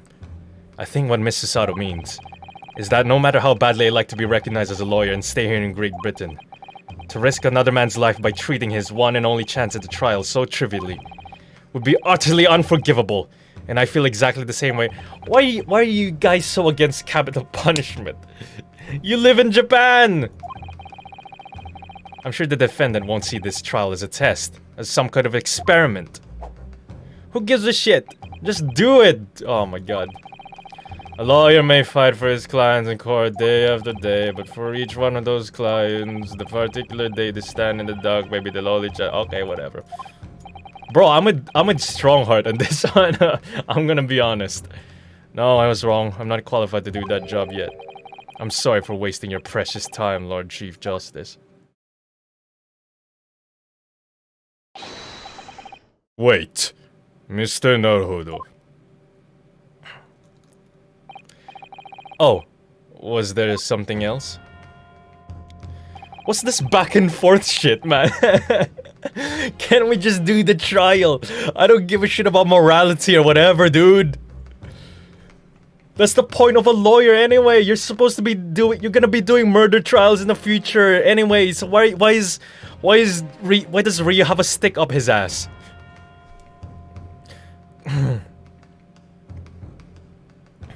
I'm sorry guys, but like I'm 100% with Strongheart here. Am I the only one?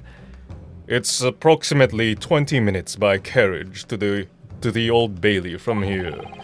If you leave immediately, you should still be there in time. But I just said. I was quite serious in what I told you. The defendant in this case has literally no one to advocate for him. It's because Ryu is too much of a beta, man. If Kazuma was here, no hesitation. Yes, I'll do it. Yes. What? At this point, he can't hope to find someone to represent him. The trial will begin without a defense. And if that happens, there's only one possible outcome. He will receive the most severe sentence the judge can pass down. His balls will be tickled with the feather for all eternity. But that's awful! But that is the truth. Why does it have to be like this? Bro, did you not study British law while you were in the fucking ship? You just said! Oh my god. Alright, this part doesn't make sense, man. What happened to like, I'm gonna study British law in 50 days or whatever? Please, don't expect an answer to every question.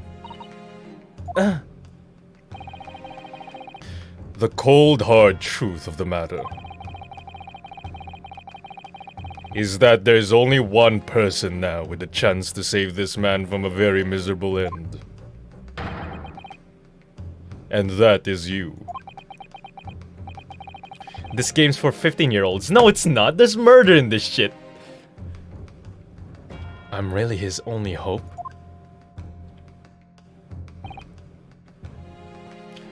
So, what do you say now, madame?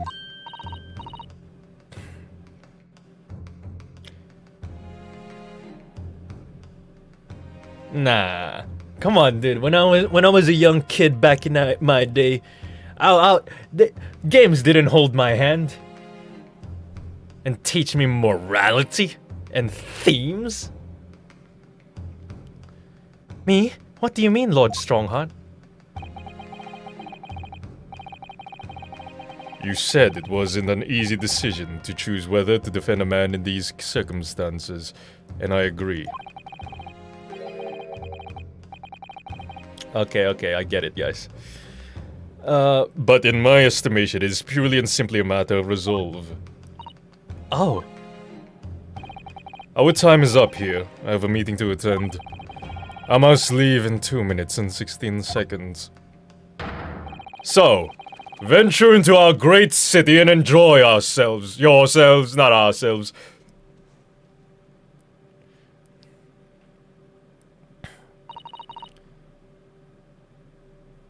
He's gone. The Old Bailey. Here we go. Let's meet some British characters. Let's go.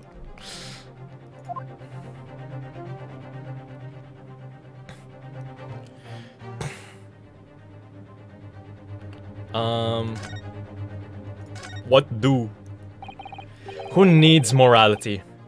Mrs. Sato, can I just ask you something? Careful. From this position, I can perform a Susato takedown in an instant. I know. Mr. Naruhodo, you heard Lord Strongheart. The trial starts imminently. If I need to throw you, I will. You know, you could just say, I think we should hurry to the courtroom. If you need to ask me anything, it had better wait until we're at the Old Bailey. Alright, to the Old Bailey. Alright, I get they have to teach the morals and shit, but me, 100% Chad Hart. I'm on his side. And I'm sure most of you guys are as well. Oh, hell yeah. There's no place like home, baby. Welcome to the UK, guys.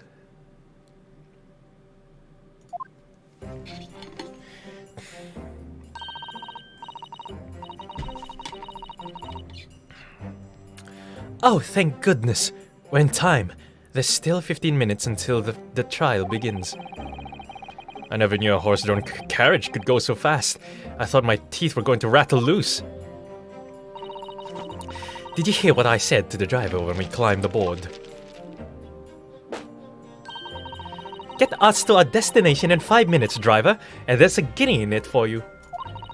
It's one of my favorite lines from the Herlock Sholmes stories, and it worked quite perfectly. Oh, the animation in this game is on point, man. I'm not sure why you're so pleased. I thought we were going to die, and we had to pay gold for the privilege. Well, at least we arrived here before the trial started. Yes, I suppose there's that.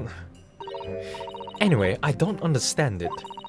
The court clerk said the defendant should be here, but there's no sign of him at all. It's the Bobbies! The Bobbies. So this is the Old Bailey. Even this room for defendants to wait in is grand. Are you alright, Mr. Naruhodo? I'm feeling tense, that's all. This place gives me the same sense for foreboding that I remember from the Supreme Court in Japan. No, Susato is 16. Nuke. And... Ryu and Kazuma are like 20, 23, something like that. An oppressive air. Almost as if the building itself is going to crush whoever's about to be sentenced.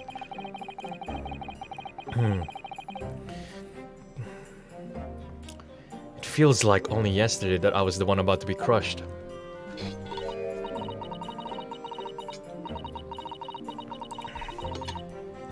Yes, whoever the man you're to defend is, I imagine he's feeling very alone at this moment.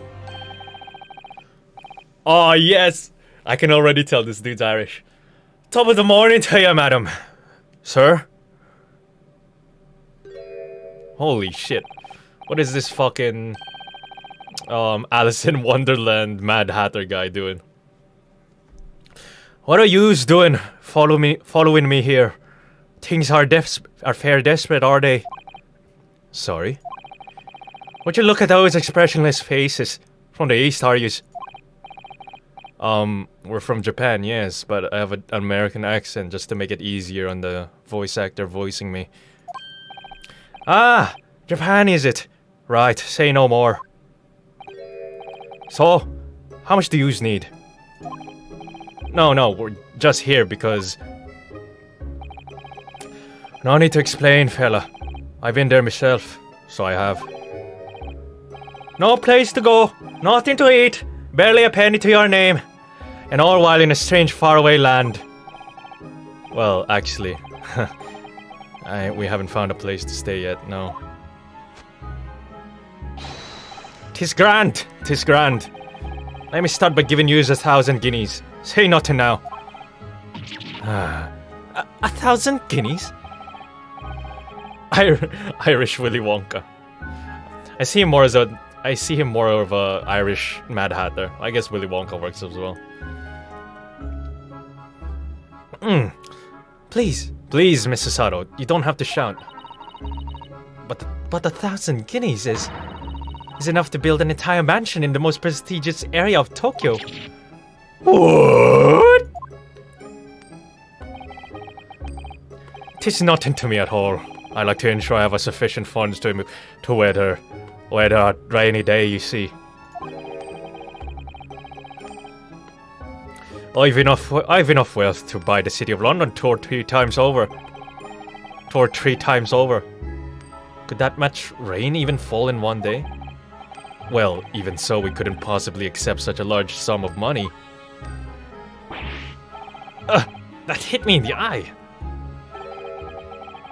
Don't get me wrong, fella. I'm not giving it to you. I'm not giving you no strings attached. I'll be wanting you to do something for me. Oh? To be honest, 'tis a little embarrassing. The trial that's about to begin, you see, is for me good self here. I'll be in the dock. So now, what I want you to do is come along with me and stand there beside me. Officially, you'd be my lawyer, but that's just a little detail now. Oh well, the thing is, don't worry a thing. All you have to do is stand there next to me, nothing more. Otherwise, you see, the trial is going to start without me having any kind of representation at all. So it was true. The Lord Chief Justice wasn't just making it all up. I'm terribly sorry to have to ask, but does that mean you're the defendant in this trial? Blustered blazes! Do yous not know who I am? Me? One of London's biggest names? No, sorry, we've only just arrived in the city, you see. I see. I suppose it isn't altogether impossible. Well, just next to Hyde Park. There in the center of London is another beautiful park. Sorry, a park? What? It is called McGilded Park. Full of blossoming flowers in the spring and singing birds and whatnot. I donated it to the city, so I did. An entire park in central London? A city of smiles. That's my vision for London. There's nothing Magnus McGilded wouldn't do for the city and its queer old people. That's amazing. I mean, really extraordinary. But now they've no go to say I'm a good-for-nothing criminal. Me, Magnus McGilded. What is the matter with the World London Police, I ask you? Alright, don't pass out.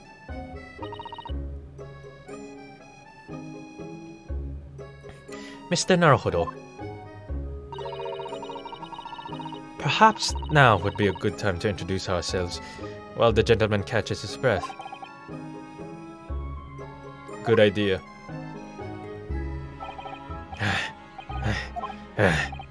Mr. McGilded, the thing is, we're actually here in London to study British law. We're law students on a study tour from Japan, you see. So, if you don't have a lawyer for the trial yet, and you'd be happy to put yourself in our hands, we'll do our best. What was I after saying, you daft idiot? I've given you 1,000 guineas to stand up there next to me, haven't I? Well, yes, but I wasn't really offering to just stand up there next to you. Oh, I think I see what's going on here. Sorry. I know what you're thinking. This Chancellor of Astoria claims to have more money than the Queen. But if that's true, why the blazes can he hire the finest lawyer in all of England? Because he did it! That's the only explanation. Well.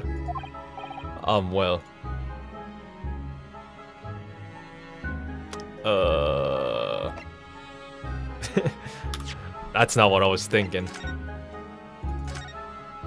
I want to say not at all, just to see what happens.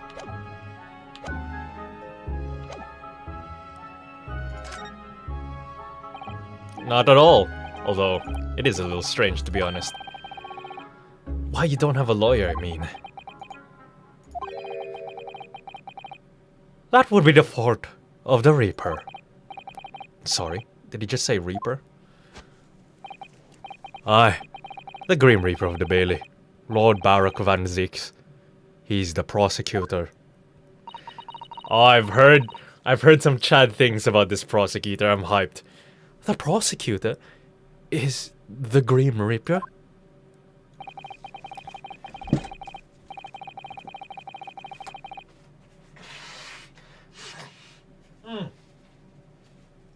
I have a blocked nose. When Van Zix stands for the prosecution, they call the accused his sacrificial lambs. Man, your voice for this guy is almost as good as Nico. You mention his name again. You ain't watching the next live stream, Sekiro. Capiche? And to this day, in every single trial in which he's been the prosecutor, the accused has been damned. What? I'm gonna go Tony Soprano in your ass, Sekiro. So it's reached a desperate situation. Where there's no one willing to stand in defense against the fella. You could say he's a living legend of the Old Bailey. I do like my beef. Goodness, Lord Baruch Van Zix. He must be an exceptionally talented prosecutor then. Talented isn't the word you're looking for, madam. It's cursed. Cursed? What on earth?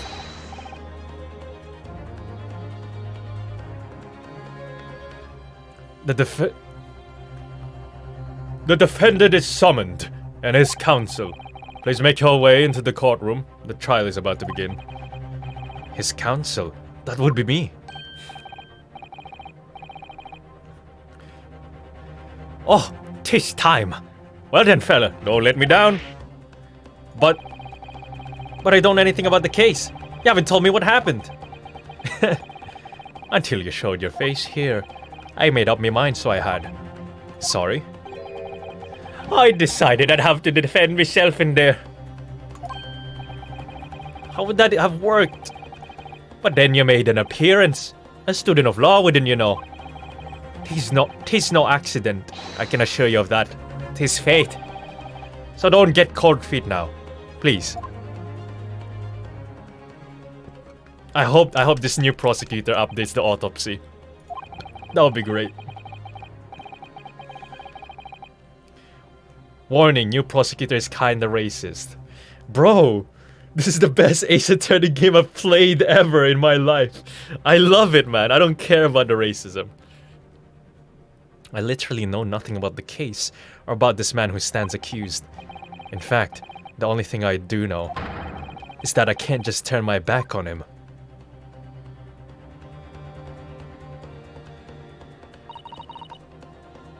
Mr. Naruhodo.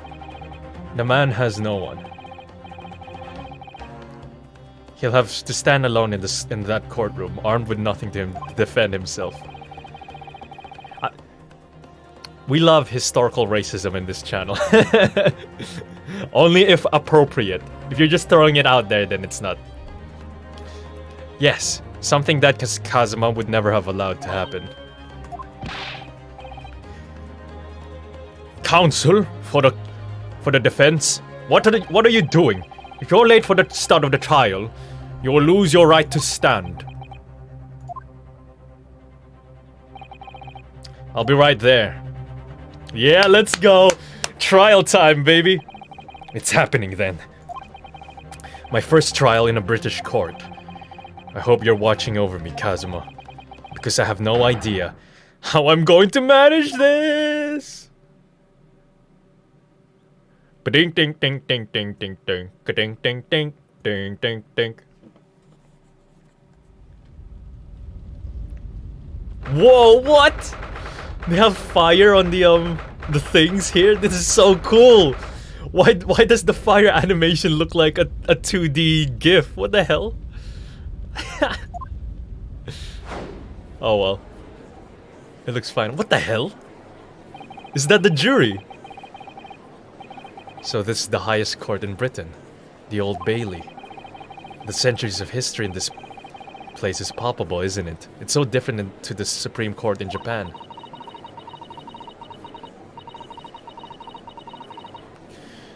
It feels both imposing and serene at the same time. The atmosphere almost makes words redundant. Whatever the country, determining a person's guilt or innocence is always a solemn affair.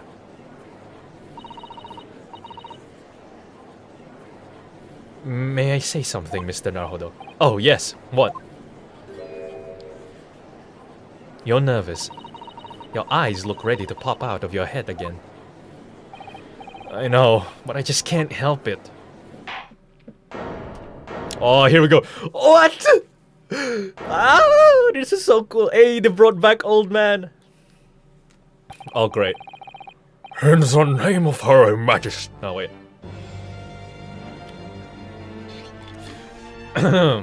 Give me a second.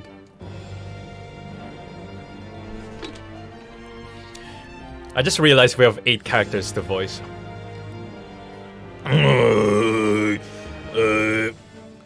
In the name of Her Majesty the Queen, I hereby declare this court to be in session.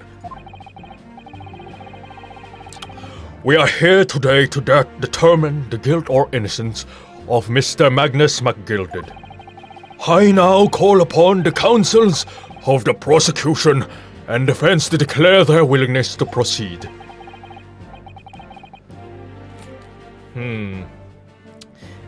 Van Zieks is Dutch. That's a very Dutch last name. But he's British, so we're gonna assume he's gonna have a British accent, am I right? We could either give him like a Dracula accent, or we could just go with like... Wait. I prepared a voice just for this dude. The prosecution is fully prepared.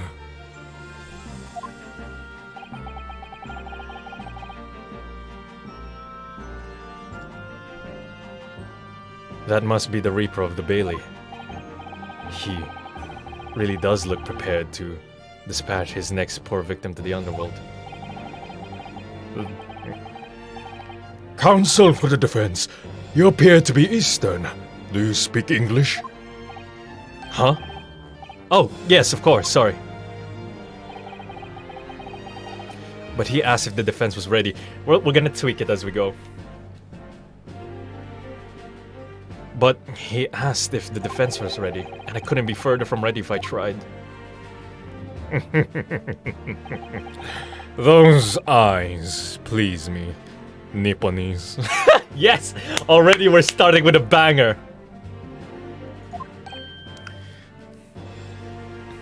I feel like if I gave him the Dracula voice, it would sound too cartoonish. They shroud your fear, no doubt. Your trepidation. They run wild, clinging to some phantom notion of courage.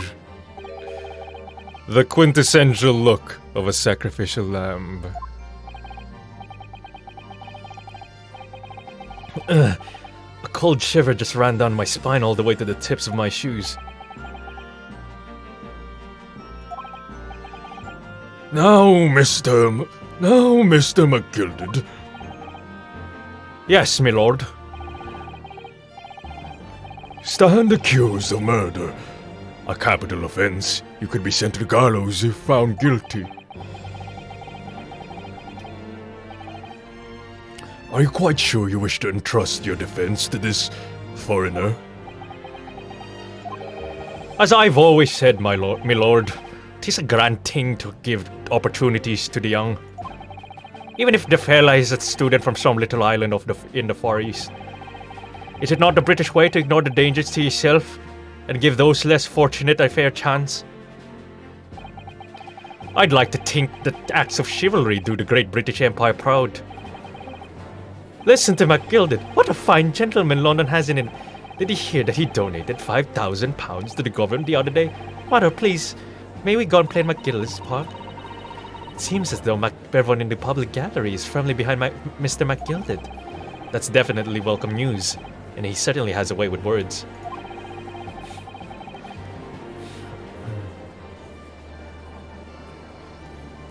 I'm surprised he couldn't convince anyone to defend him. 100% calling it now, MacGilded bought out the jury.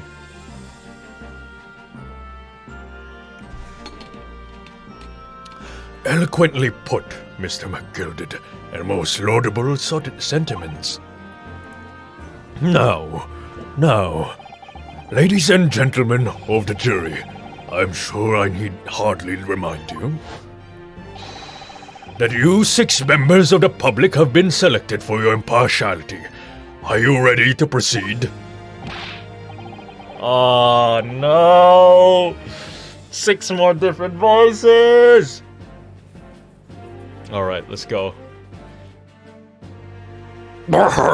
Yes, my lord. If the task is to send rotters to the gallows where they belong, I'm more than ready. At the manor, his lordship always says we should dispose of rubbish promptly. Naturally, I agree. Any criminals here will soon... Wait. Any criminals... Cockney. Any criminals here will soon be wishing they never had set eyes on me.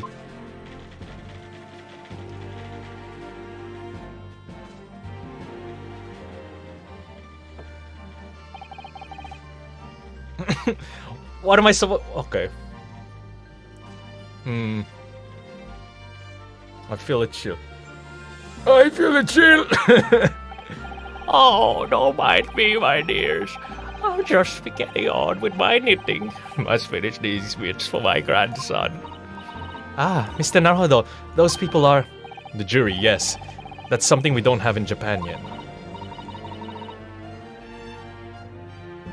That's right. I've only ever read about it. But here in Great Britain, the court's final verdict depends on the opinions of these 6 jurors. The judge passes sentence according to the law, but the jurors determine guilt based on common sense. So the defendant is ultimately judged from 2 completely different points of view. But how exactly do the jurors give their verdict? That I don't know, but... I'm sure it will become clear as the trial progresses. Yes.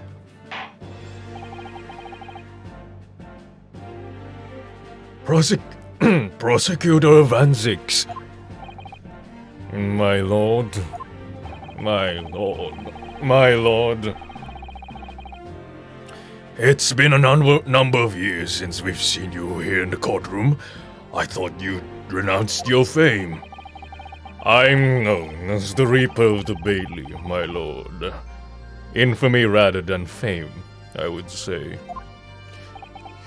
But yes, 5 years have passed.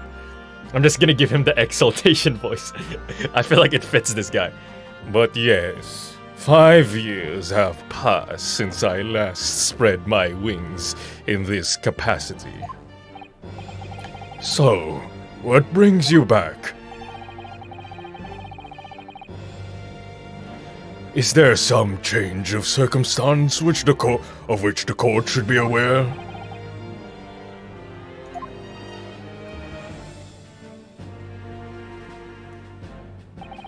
I leave that to your imagination, my lord.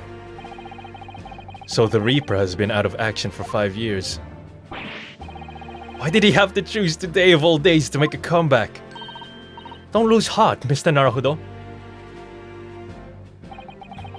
As you wish, sir.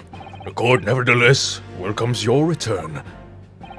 Now then, opening statements, I think. A summary of the case, if you will. Certainly, my lord. As your lordship is aware, this is a case of overwhelming simplicity. Overwhelming simplicity. We must be the only ones in here who aren't aware. The incident took place in the late evening, 3 days past. The hour was some minutes after 10. The victim was a maker of building bricks known in the community as Trice-Fired Mason. Sorry, Trice? He was a very accomplished craftsman. The bricks he fired were said to be almost indestructible.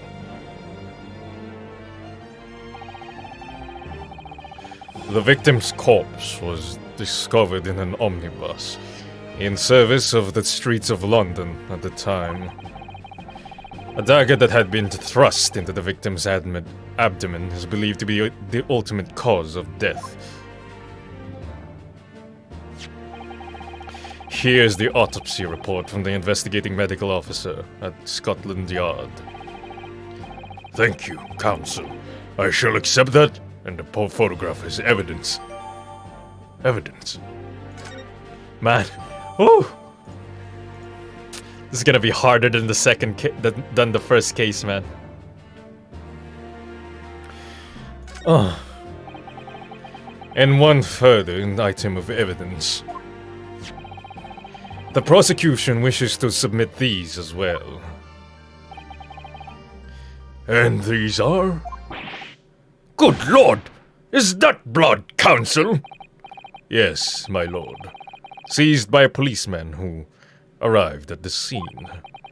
These gore-soaked gloves were taken from the hands of the accused when he was arrested.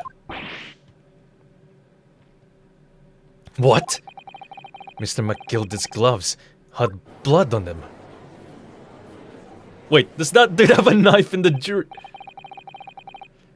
Yes, I will accept these as evidence as well. Sorry, I'm changing their voice like mid-live dubbing, cause I'm trying to like tweak it as I can. How did I get into this? I'm backed into a corner before I've even started. Continuing.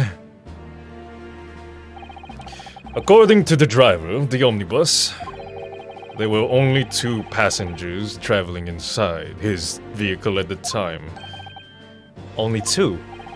Obviously, one of those passengers was the deceased brickmaker, Mr. Mason. The other was the accused, Magnus MacGilded. Well, Rather damning circumstances, to say the least. Defendant, what say you? Well, of course, I have no recollection of such thing. Mr. McGilded! To be sure, I rode the omnibus that evening. But whenever I'm in a carriage, I'm taken with a fierce tiredness, and I always succumb to it. Are you claiming to have been asleep? 'Tis the motion of the carriage, my lord. A little tin, so it is.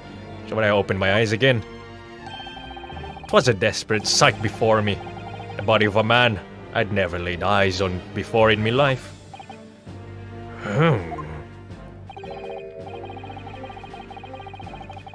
Now I ask yous, what good-hearted soul wouldn't rush to help a fella bleeding from his stomach? I wasn't about to start worrying about me gloves now, was I? I reached out to give the man a hand.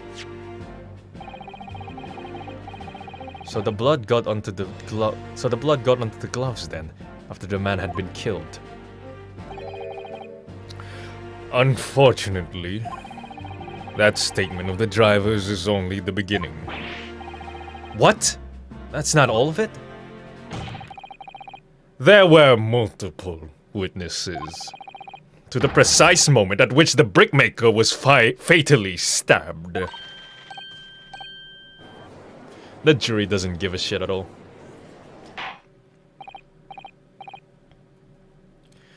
Order! Order! Order! When the killing took place, only the victim and the accused were inside the carriage, and there were witnesses to the crime. This is not just a case of compelling evidence. My pose is sexy. It's the nail in the coffin for the accused.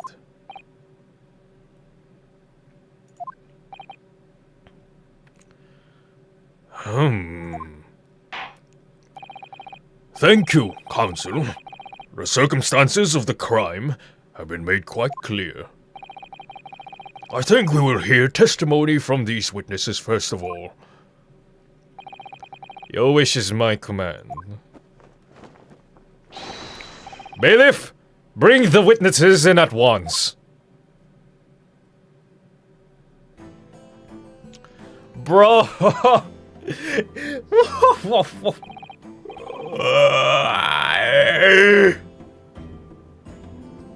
Oh, dude, man. Everyone's gonna think I'm such a shitty voice actor. Witnesses, your names and occupation. My name is... well, everyone calls me Beppo. I drive an omnibus. I drive an omnibus in the East End. Bruce Fairplay. I'm a banker. I want to give them cool voices, man. But I can't give them similar voices. Bruce Fairplay. I'm a banker in the city. Oh. My name's First. Lady First. Lady First. That's a good name. Make hats for gents. Let's begin by confirming the facts. 3 days ago, at a short time after 10 o'clock in the evening, all of you present in this stand were in an omnibus and witness to the aforementioned incident. Is that correct? Yes, sir. Yes, sir. Quite right. Yes, sir. That's right, sir. Very well, then. Let's continue to your formal testimonies, please. Each of you will tell the court precisely what you saw. Sorry, I peeked there. Beppo is more old man like.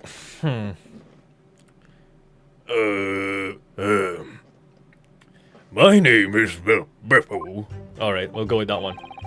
It was the last bus of the evening, so I had few customers. I remember it well.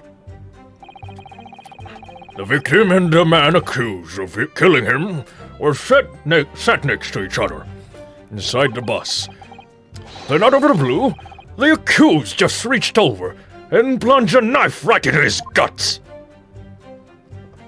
Oh, that's right. He stabbed him. I screamed, I did. Couldn't help it. As soon as I heard the scream, I stopped my bus, and then I saw it too.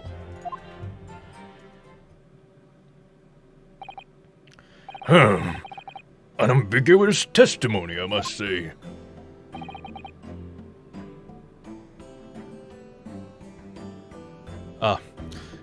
Exactly, my lord. These men witnessed the incident in the omnibus with their own eyes. I'd like to ask a question, if I may. Yes, counsel? Well, this testimony makes absolutely no sense to me whatsoever. Why not? Well, the incident took place inside a moving carriage, didn't it? As has been clearly stated from the outset, yes. Well, in that case, how could those two witnesses possibly have seen what happened? There's no way they could have seen the inside of a moving carriage. Oh no. Are they gonna think like, man, this foreigner knows nothing? How quaint. I'd read that civilization in the Eastern Island nations was a good century behind our own. But you're here in London yourself. Are you really so ignorant about our omnibuses? Huh? Tell me, my Nipponese friend, have you even traveled in an omnibus? Well, no. We only arrived in London this morning. No matter. I've arranged for us all to see for ourselves the actual scene of the crime, that is. What do you mean? The actual scene? How? A carriage is designed to be moved, after all.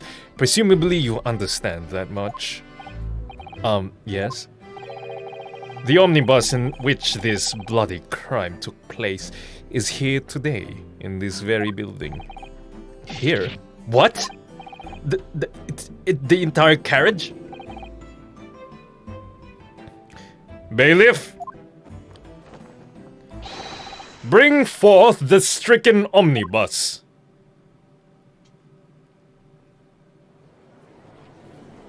Oh, that's an omnibus. I was so confused what an omnibus was. So that's an omnibus. The omnibus. I can't believe they could bring something so enormous in here. Great Britain's courtrooms are amazing. As you can see, the omnibus is pulled by two horses and can carry up to 8 passengers.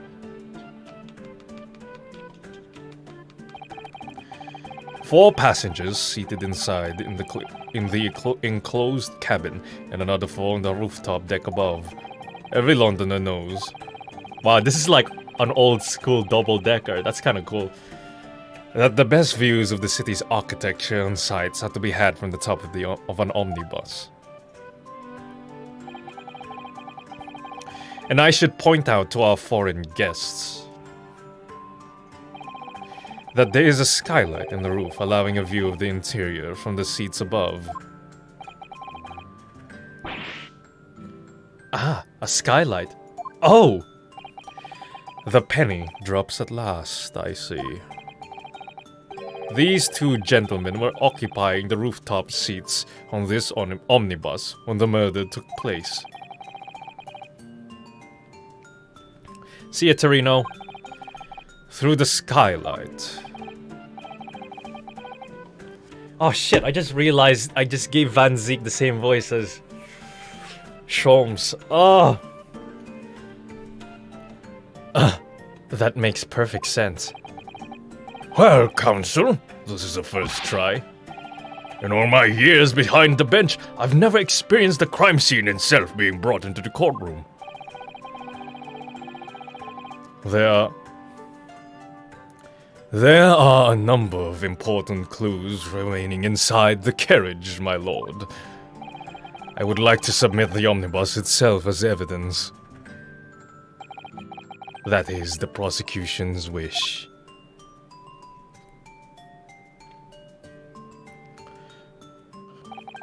Very well. I see no reason why not. This omnibus is hereby formally accepted as evidence. I can't believe it. The entire crime scene entered as evidence. Yes, Great Britain is simply extraordinary. I could help myself a lot by giving that omnibus a thorough examination, seeing as it's here. Let us continue. Let us continue with proceedings, then. Your cross-examination, counsel? Pray, don't expect this Nipponese stray to understand the intricacies of a British court's cross-examination rights. I'll just go with that voice. Alright, my first cross-examination in a British court. Focus, Ryunosuke. Focus!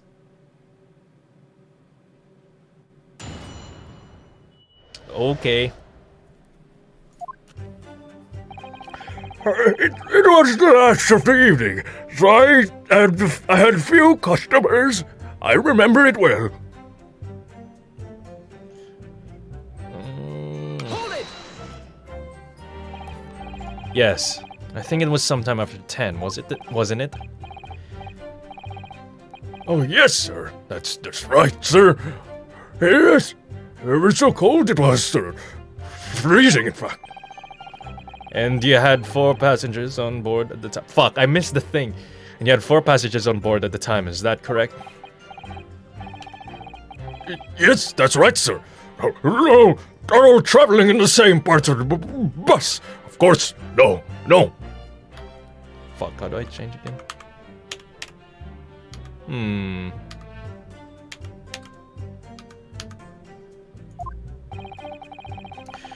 And there were no other passengers when the incident took place.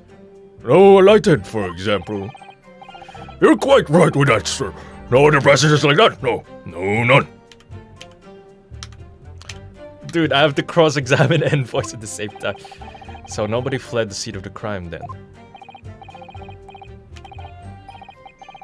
I have to say, the boss insists on running he does every evening. Last bus of the day. Oh, whoops. No shit. Crap, I keep forgetting how to move. No, none of them are reacting. Shit, the baby wheels are off now, boys. We're on our own. Alright, let's examine the bus first.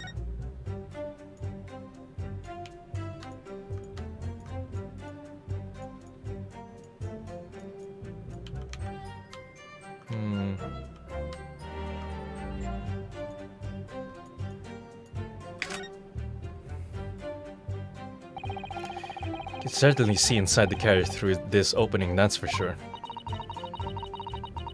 Yes, and there's lamp in the enclosed cabin.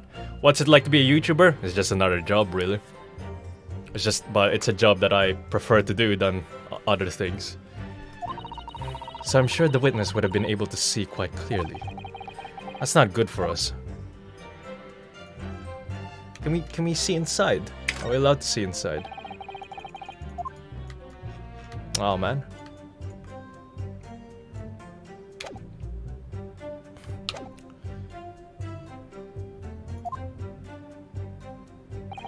But I do wonder if it's altogether worthwhile.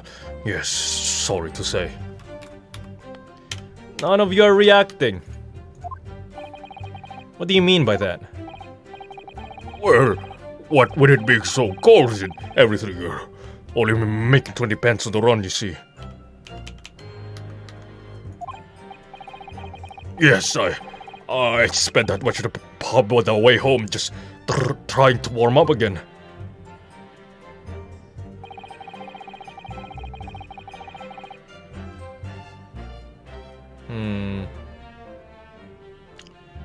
Victim!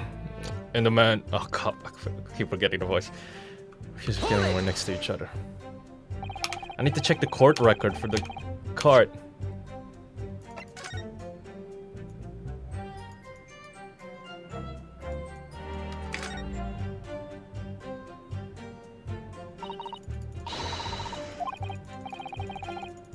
Alright, let's check what's inside.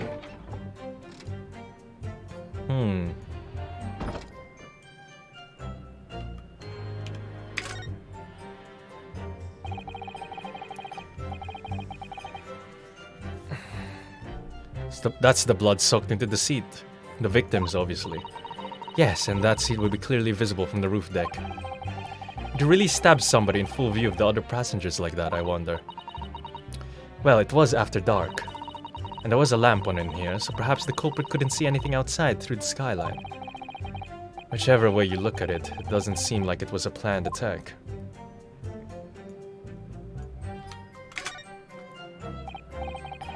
Ah, that's a poster for the great exhibition that's due to start 6 months from now.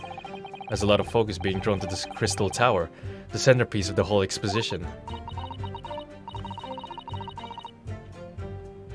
It's under construction already, I believe. People all over London must be fizzing with excitement at the prospect of such a grand event.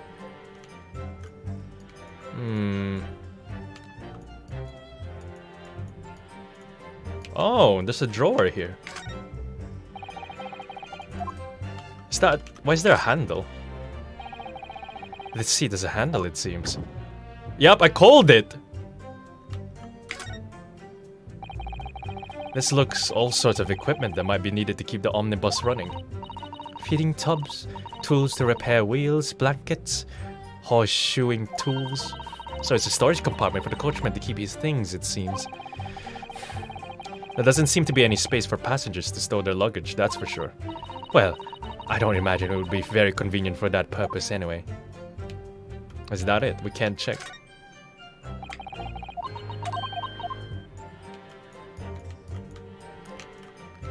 There's none here.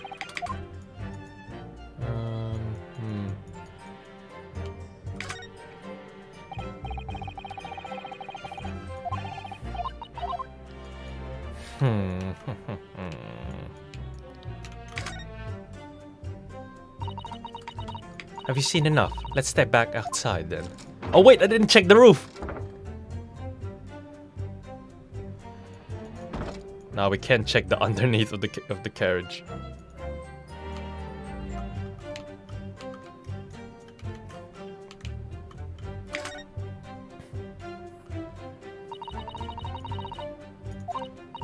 Oh, you must have a wonderful view of London streets from up here.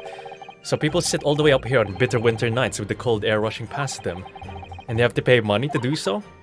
I can't imagine how cold it must feel. That just made me think of something horrible. Can you imagine being dragged around the city in the freezing cold as a punishment? Perhaps that is the real price you paid to stay out late. Job Masters London. Oh, it's just gonna give us that same thing again. Phoenix Ride Omnibus! Oh my god, I did not notice that. That's amazing.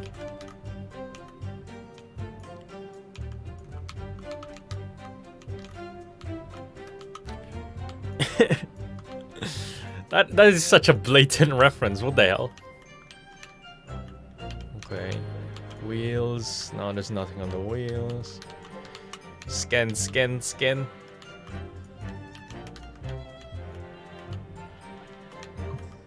Okay. Wait, let me check the ceiling on this one.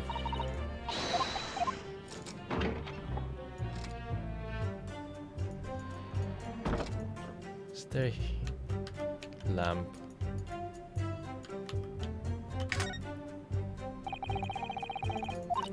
It's quite a large skylight, isn't it? Yes, quite large enough to afford a good view into the cabin from the roof deck. And there doesn't appear to be a handle or catch of any description. So I suppose it can't be open from inside the cabin at least. Alright. We can leave this then.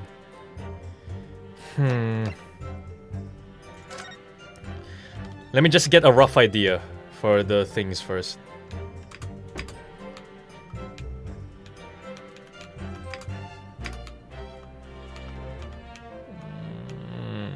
That looks like a reflection. That looks like, I think that's just the guy, though. Or it could be something else.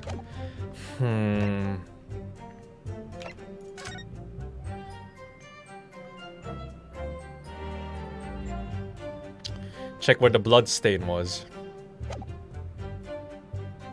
He was in the bottom left.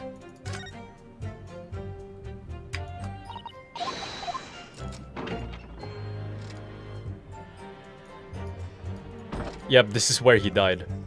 It's the same as the picture, so it's consistent. How did he die?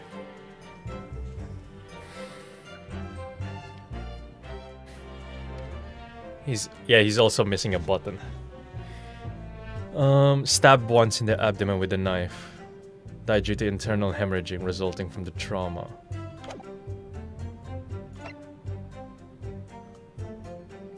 Ah, I got Kazuma's armband.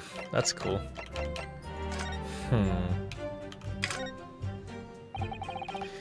This is definitely blood, isn't it? Not the most pleasant sight to be confronted with on our first day in London. Well, nothing will come of grumbling now. No, but is Mr. McGilded right-handed? Yes, I believe so.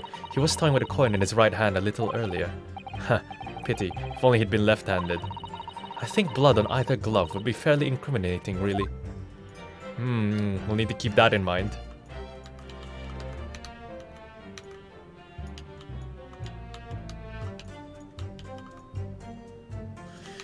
There's nothing else, it's just the blood.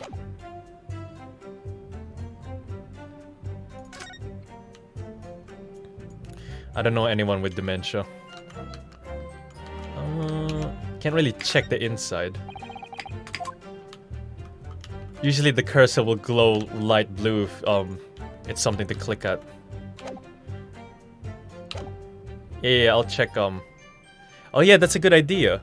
If it was a very cold night that day, why were they sitting at the top? Wait, what did he say there?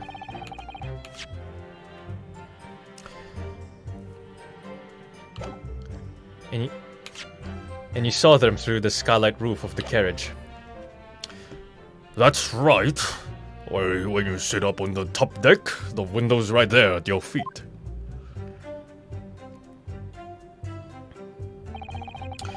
There was a lamp on inside. So I had a pretty good view. For two of them were wearing hats, and I couldn't exactly make out their faces. Is that what... I feel like that's not what McGilded was wearing. The two of them were wearing hats, and I couldn't exactly make out their faces. But there's not a shred of doubt in my mind that it was Mr. McGilded. Wait a minute! That guy to the left wasn't wearing... He was wearing white gloves. How can you be so sure? Well, how can I put it politely? Mr. McGilded is a gentleman of rather small stature. I couldn't have mistaken him for anyone else.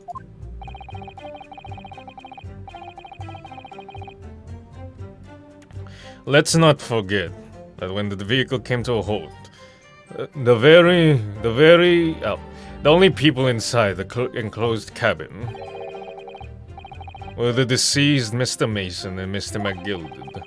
There is no room for doubt here. I really wish there was. Then out of the blue, the accused just reached over and plunged a knife right into his guns. Hold it! You actually saw the exact moment it happened? Didn't I already testify that? Or our fair dinkum, hard-working city banker is not considered trustworthy these days. Oh, no. I didn't mean that. This is no good. I've really got his back up. Perhaps you could just tell us what you saw in a little more detail if that's... Oh. My lord? Juror number 3. What's the meaning of this? My mind is made up, my lord. Completely and utterly made up. Made up about what? I don't like the stinking rich. Never have. They're always up to something, other than they shouldn't be. Every one of them. And that little leprechaun of a man is no exception. Well, can't fool me.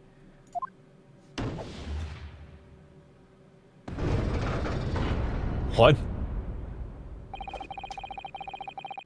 There's no point wasting time listening to any more of this. That's my opinion on the matter anyway. I have no idea where his accent's going, man. That is precisely what I was about to say. The jury system. As the foreman of the jury, it's my duty to set a good example to my fellow jurors.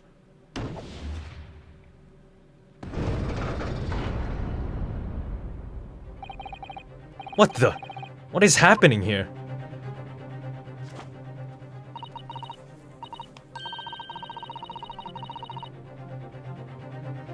Let me see. Ah, yes. It seems that's how the members of the jury give their verdicts.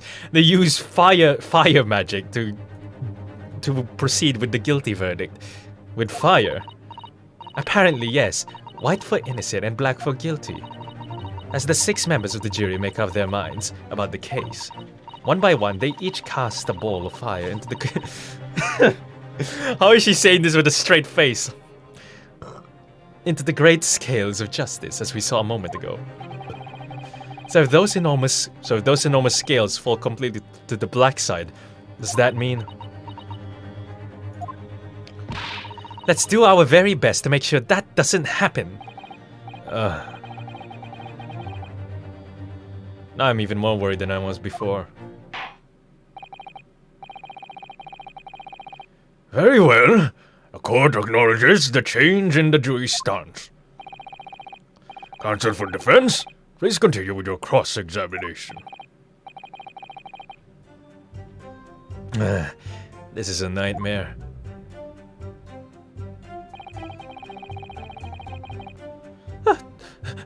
That's right. He stabbed him. I screamed at it. Couldn't help it. Oh wait, whoops. Hold it! He stabbed him, you say? And you were sitting up on the roof deck, were you? Yes, that's right, sir. I was up on the roof seats. I remember seeing the little gent sitting next to the fellow that was stabbed. I've been thinking about the new hat design, you see. So I was just gazing absent-mindedly around. But then I happened to look down through the skylight. My god, the accents are all over the place. Oh, it was sticking right out from his belly. That huge great knife. Oh, a grim sight indeed.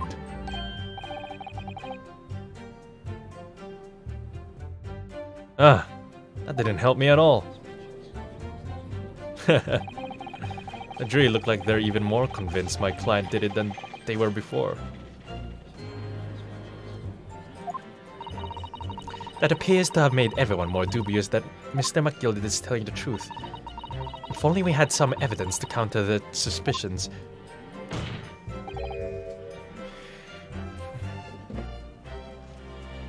Mr. First.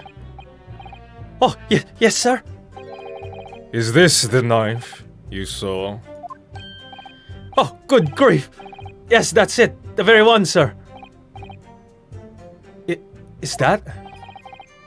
Yes, Counsel. This is the blade that was driven into the victim's belly like a stake through the heart. That is a blade of considerable size, Counsel. It is, and furthermore, The scabbard is emblazoned prominently with a certain initial. The letter M, which seems oddly familiar. Please no. M. For Magnus, perhaps? Or MacGilded, possibly. Take your pick. It seems this particular big name in London made a magnificent mistake. But there are M's everywhere. Yes, like in Mason. Objection! This blade is far too extravagant for a poor brickmaker to have owned. No! This weapon of murder almost certainly belongs to the accused. Not conclusive, but certainly compelling, counsel.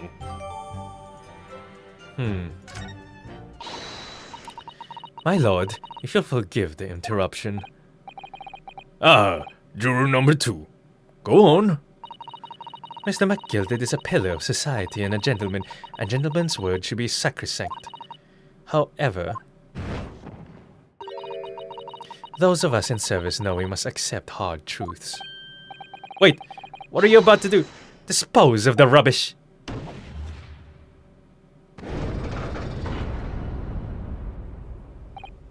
No! I don't wish to cause offense, but I do like to eradicate all traces of filth and grime.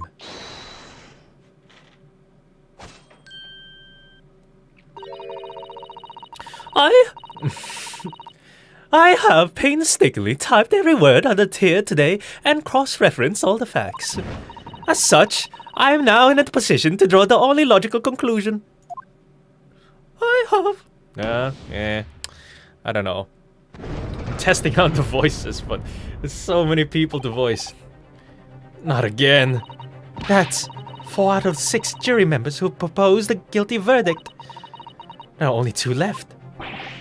We've had it. Every time I press these witnesses for more information, I just make the situation worse.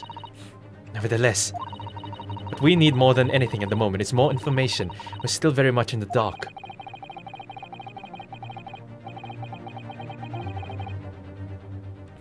I suppose I just have to keep pressing the witnesses, knowing that more sparks may well fly. We mustn't give up hope that we'll uncover something that will give us a way to fight back. But... alright. I'll keep trying. I can't give up. I just need to keep calm and listen to the witnesses' statements again. As soon as I heard the scream, I stopped the bus. I stopped my bus, and then I saw it too,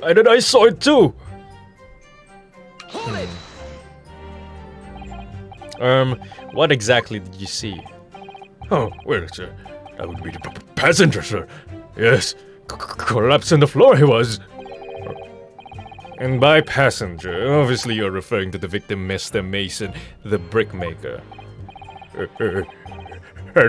The other passenger had the knife in his hand like this. By the other passenger, obviously you're referring to the accused, Mr. Magnus MacGilded. And then plunged it down like this, stabbing the other passenger in the belly. They're not reacting at all. What?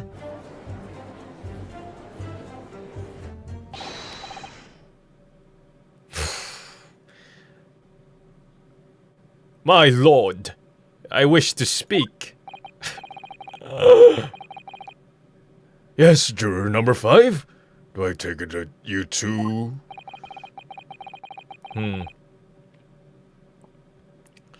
As the master of the London Guild of Coachmen, the idea of a murder being committed in one of the city's carriages is utterly abhorrent to me.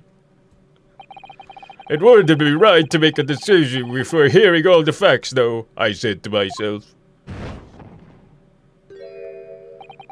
But I've heard enough now.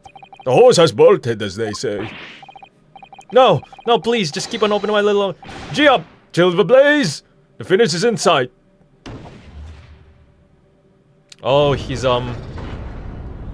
Oh yeah, he's a coachman, makes sense. Beppo's a long-standing member of the guild, and I trust what the man says. Thank you, sir.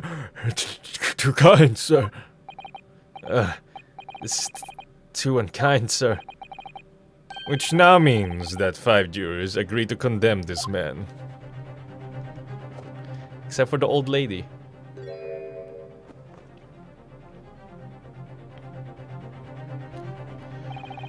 Madam Juror number 6. Yes, dear? Oh, Yes, dear? What can I do for you? you have heard the testimonies of the witnesses in the stand? Oh, yes, I certainly have. I still got my hearing, you know. Then, pray tell, why you yet to pronounce your leaning? Well, dear, the thing is, I'm a creature of habit, me. I always go to the park around this time of day and sit on a nice bench and get on with my knitting. There's a lovely little park just where I live. A gilded park, it's called. But gentlemen donated it to the city, you know, to put a smile on the Londoners' faces, he said. I can't imagine such a fine young gentleman would have it in him to take another man's life. He's always doing wonderful things for the city. That's right! A man like that wouldn't stab someone, surely. Mother, may we go to the baby books? How many Londoners live with their heads in the clouds? Do you people not know? What kind of a man Magnus McGilded really is? What kind of a man is he? The philanthropist, Magnus McGilded, has enough wealth to purchase the entire city he claims to value so highly. But where did all that wealth come from? Your client is a Shylock, sir, and one with and one with the very darkest of souls. What? Stone the crows! Oh, whoops. McGilded lends money at extortionate rates of interest, so his victims have no hope of repaying him. When they default, he takes possession of everything they own. He is a vulture that preys on the weak.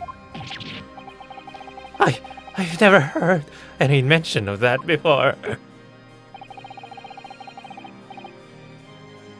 Your faculties haven't deserted you, I'm sure, madam.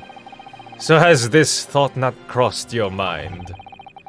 Would a man wealthy enough to buy London in its entirety not have a carriage of his own? What possible reason could this man have had to make use of a public omnibus service? You're not saying that... The victim, a poor brickmaker, had next to nothing in his name save considerable financial liability. It will come as no surprise that his creditor was the accused, Magnus McGilded. But let it also be known that the very day Mr. Mason was killed was the final repayment date for his debts. Good gracious! The brickmaker was destitute. He had lost his house. He had not a shilling with which to repay his debts. And in the end, this pitiful soul had the very last thing he owned taken from him, his life. By the merciless, philanthropist, pretender, Magnus McGilded. I don't believe it. If I might add something briefly. Mrs. Sato, you claim that the victim had been lent money by Mr. McGilded. But where's the evidence to support your claim?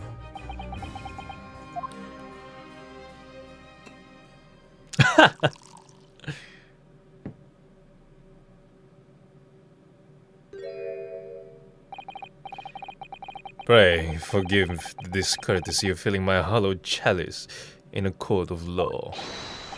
Aha! There it is! Lord Van Zeek's hallowed chalice! How can this be considered acceptable? But I find myself in unexpectedly good humor. I had heard ladies from the Far East could show great courage, but I didn't expect to experience it myself. As judicial assistant to the defense, I'm simply doing my job. Next stream is probably next week. What a pity that your display of courage is in vain. This is the debtor's ledger, with details on monies loaned by the accused. You will find the victim's name clearly recorded inside. Oh. Allow me to present this ledger as evidence. And pray forgive the discourtesy of raising my chalice in a toast to the enigmatic East at the same time. A marvelous toast, Council! I will gladly accept this new evidence. In-depth ledger. Ah, yes. 20 guineas. The victim owed a considerable sum. And the accused made quite certain he had ample recompense. Well, it would seem I've had the wool pulled over my eyes. Regrettably, madam, that is the modus operandi of the accused. And it's such a pretty little park, too. What a scoundrel! Still,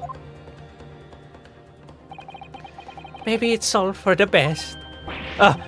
Wait a minute. Let's think about this a little more before. I don't stand for nonsense.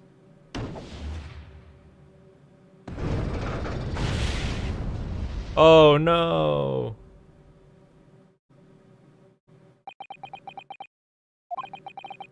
That was it. The last juror's decision.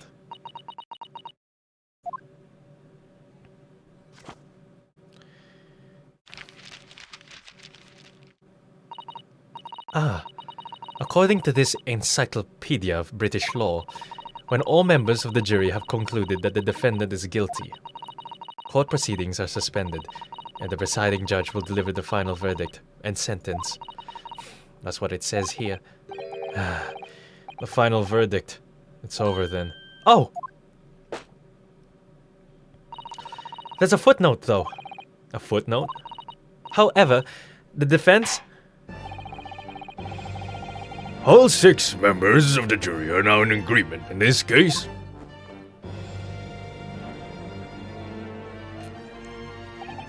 Allow me to convey my respect for your swift and righteous decision. According to the laws of this country, I will now conclude the trial by delivering my final verdict.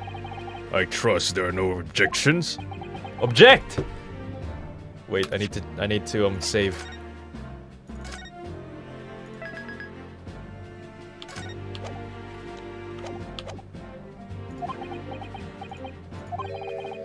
Mrs. Sato, just tell me one thing. Oh, yes. You were in the middle of saying something before. The footnote in your encyclopedia of British law. However, the defense... What did it say next? Oh, yes, of course. One moment. When all members of the jury have concluded that the defendant is guilty, court proceedings are suspended and the presiding judge will deliver the final verdict and sentence. Then the footnote says, however, the defense has the right to demand a summation examination of the jurors at this point.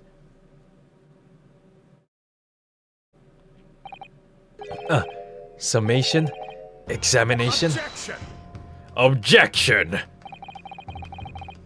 A summation examination. For which century has that tome you have there been resurrected? Judging from the binding, I would say that the book is at least 50 years old. Any modern text on British law wouldn't even give such an antiquated procedure a mention. It's a relic, long forgotten, and certainly no longer practiced. So you're out of luck. Oh. What even is it, Mrs. Sato? This so-called summation examination. Oh, one moment, and I'll read about it. You would demand the right to a procedure before you even understand what it entails. Typical Nipponese. Alright, Mr. Naruhodo, I think I understand. It seems that under this procedure, we would be able to appeal to the members of the jury. To do what exactly? Appeal to them to change their leaning and reverse their decisions. And it says here that if successful, the proceedings of the trial must be resumed.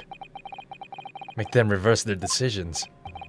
Yes, in times gone by, barristers would use a summation examination to attempt to influence the jury's decision.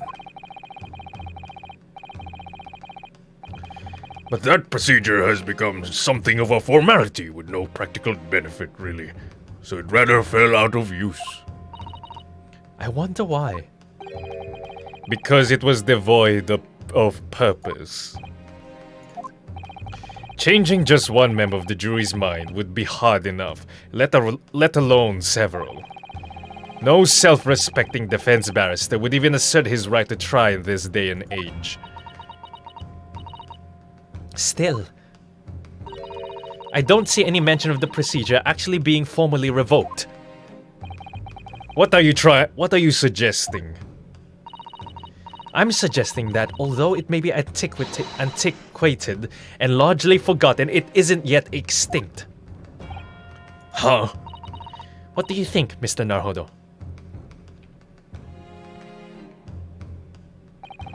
A summation examination. Our last possible option. Do we assert our right to carry it out, or admit defeat? Forget it. Hey, we lost.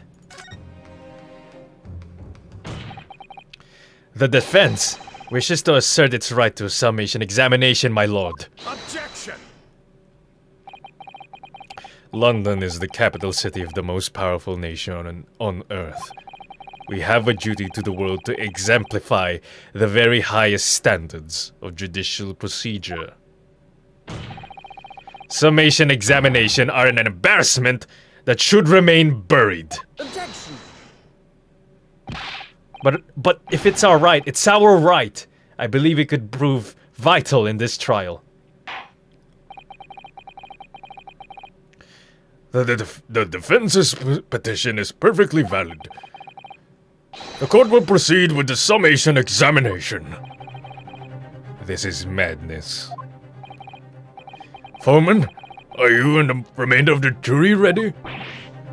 Well, I'm not, there was no mention of this in the letter I received, you see, so... All members of the jury will be asked to explain on what grounds they have reached their decision. On what grounds? You must all justify your decisions and explain why you believe the defendant to be guilty. Well, my lord, you're rather putting us on the spot. This is most irregular. No mention was made of this before. I don't really hold with all this justifying lock.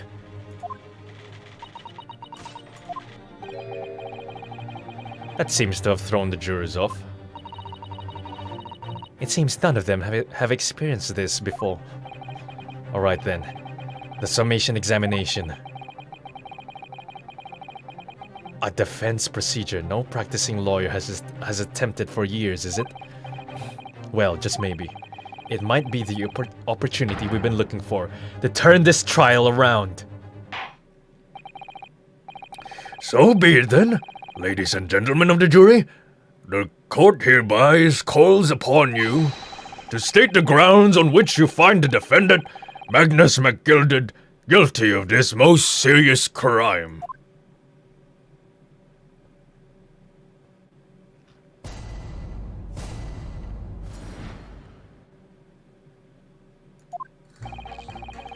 There was no one else inside the carriage at the time, so it has to have been him.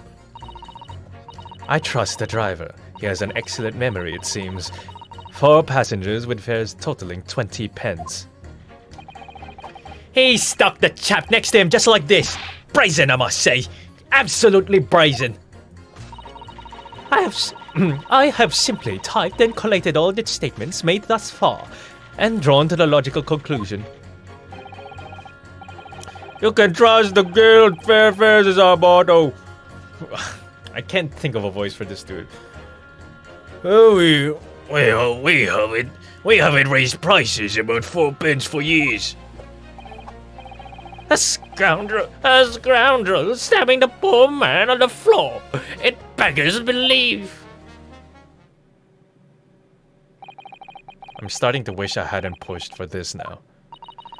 Some of the jurors don't seem to have wonderfully formed arguments, though, do they?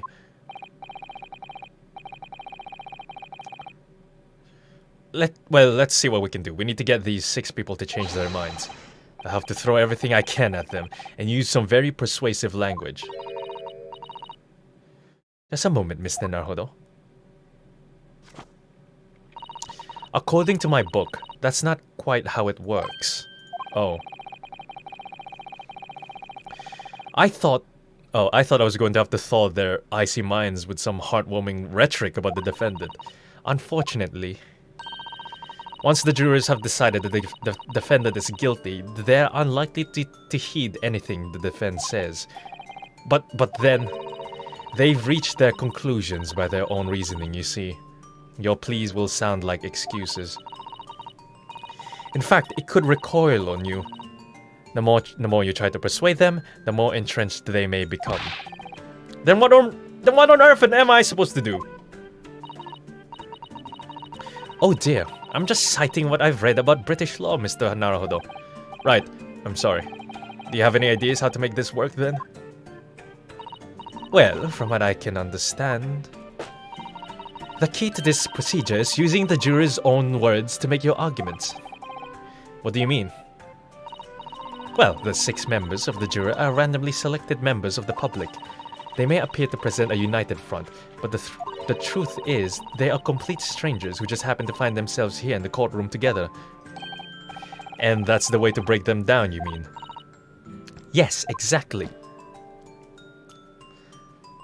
We must listen very carefully to what each member of the jury says, and see if we can identify any contradictory statements. If we can, we then contrast the statements and pit the corresponding jurors against each other. I see. So it's contradictions in what 2 or more jurors say that we're looking for.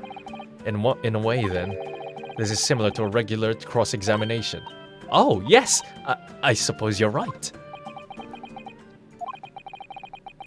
Find contradictions in their statements and pit the jurors against one another to break them down.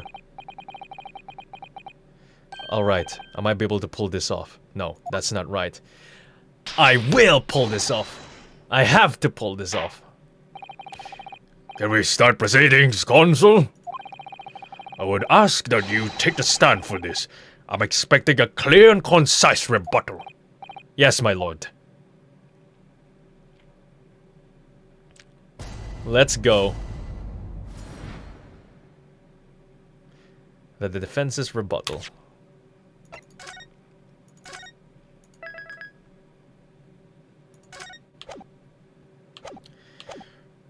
Break down, break down. There was no one else inside the carriage at the time, so it has to have been him.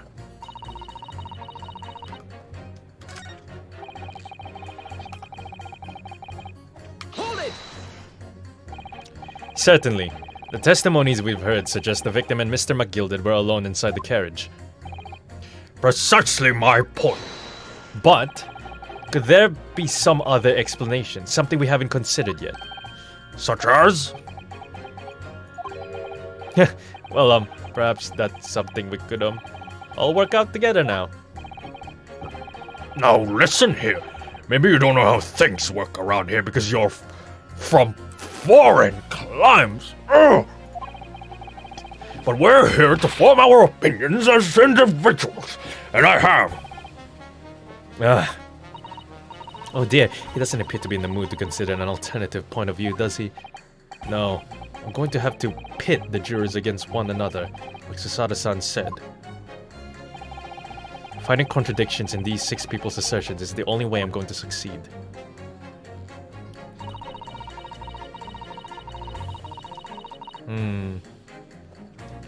Oh! So is there any point in pressing them at all?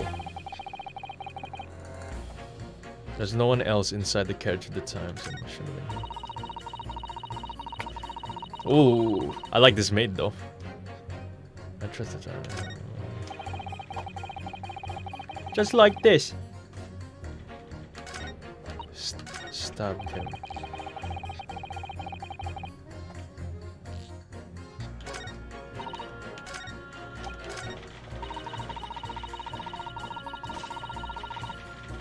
You're not saying anything!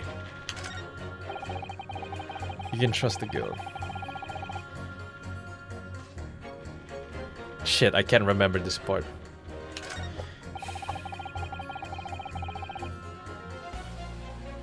On the floor. Ah. Ah. Objection! Those two statements are completely contradictory. What? Explain, Consul. Post haste. Oh, dearie me. I was only knitting a jumper for my other half. What is all this claptrap? What does contradictory even mean, I ask you? We've heard from more than one witness that they allegedly saw the actual moment when the defendant stabbed the victim. Now, out of curiosity, juror number 3. What? Can't you see that I'm busy here? How would you say the defendant stabbed the victim? What sort of motion was it? Ha! Want to test me, do you? It was like this! Stuck the fellow next to him without even getting up, just like the prim banker said. Yes, that was Mr. Fairplay's testimony, quite true. Now then, juror number 6. Oh, is that me? Is it? What can I do for you, young man? How would you say the defendant stabbed the victim, madam? Oh, well, dear, as far as I understand, it was like this. He stabbed the poor man after he collapsed on the floor. The coachman said so. No, now don't move. Take a look at these 2 jurors. He stuck the fellow next to him without even getting up.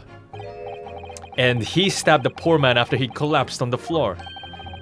Well, I never. They're stabbing in totally different directions. What? Bless my stitches, what a model.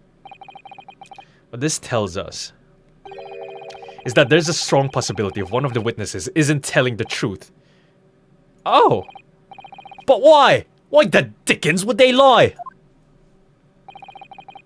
I don't know that yet, but what I do know is that if the trial ends at this point, we may never find out.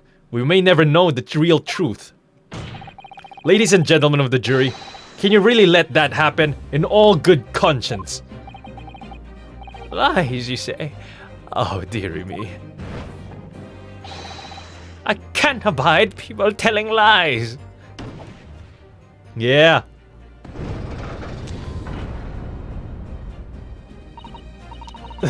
The scales. What voice did it give? I don't believe it.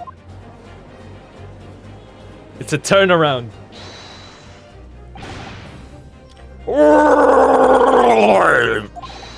Now hear this, my fellow jurors.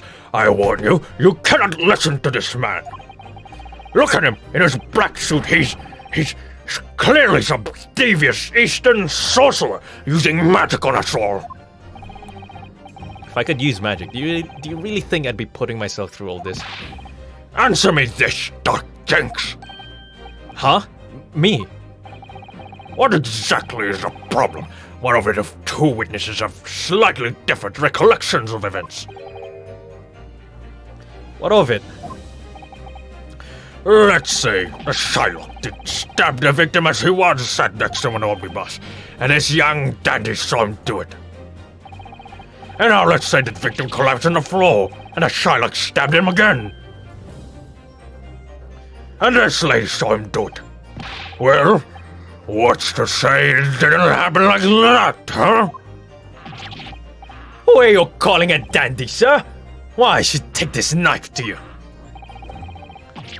Why are you calling old? Why I should take this needle to you? They're ready to kill each other now. But could the foreman of the jury be right?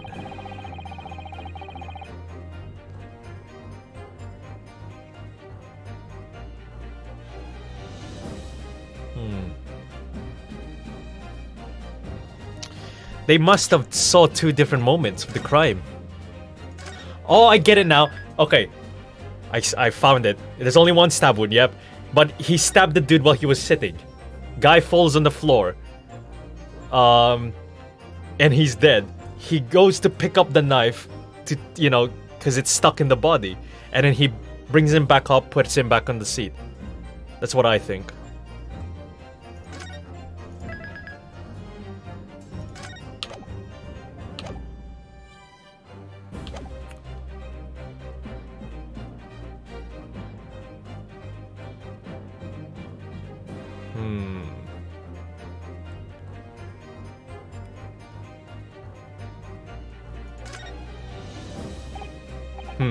It's true. There's an outside chance of almost anything you care to mention. Exactly! A point I've been trying to make! Before you go any further, Mr. Naruhodo. Oh, what is it, Mrs. Sato? I think you should have a look through the court record. Ah! You see, this evidence makes it quite clear. There isn't even an outside chance of what the juror is saying. How did I miss that? Sorry. Unfortunately, Foreman, I take back what I said. What is it, you dark jigs? Come on, out with it! What you're suggesting is impossible. It's out of the question. I take back what I said. What are you talking about, man? How can you possibly say that? You do realize that I'm only doing my job. As foreman of the jury, I have a responsibility to steer everyone in the right direction. So, where's your evidence, man? That's what we want to see. Let me check. How did he die? Stabbed once in the abdomen. Okay, I was right then. I was wrong then. I say the two witnesses saw different moments of the same crime. If you say that's out of the question, show me proof. Looks like the only way I'm going to convince him is to present him with something he can't dismiss. Some irrefutable hard evidence.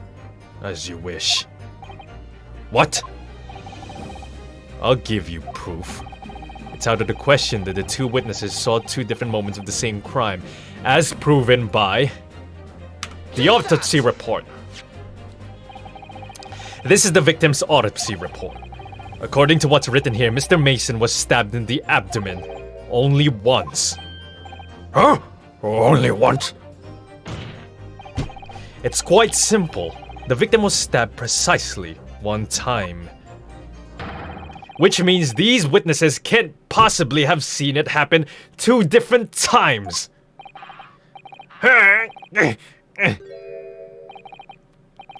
Alright, I concede defeat.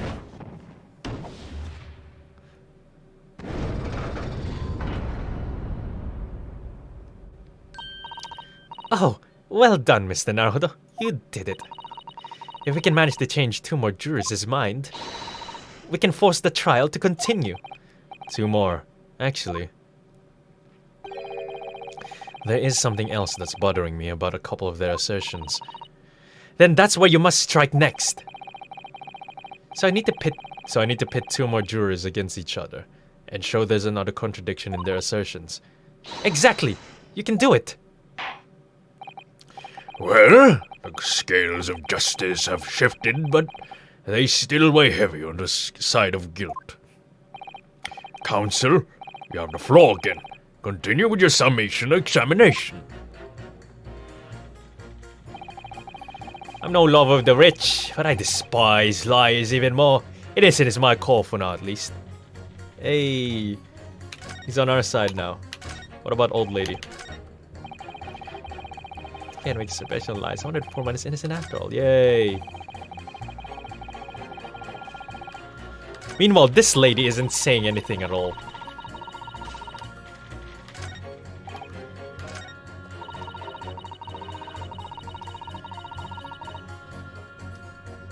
Ah, wait a minute. 20 pence. We haven't raised our prices above 4 pence for years. Let me save.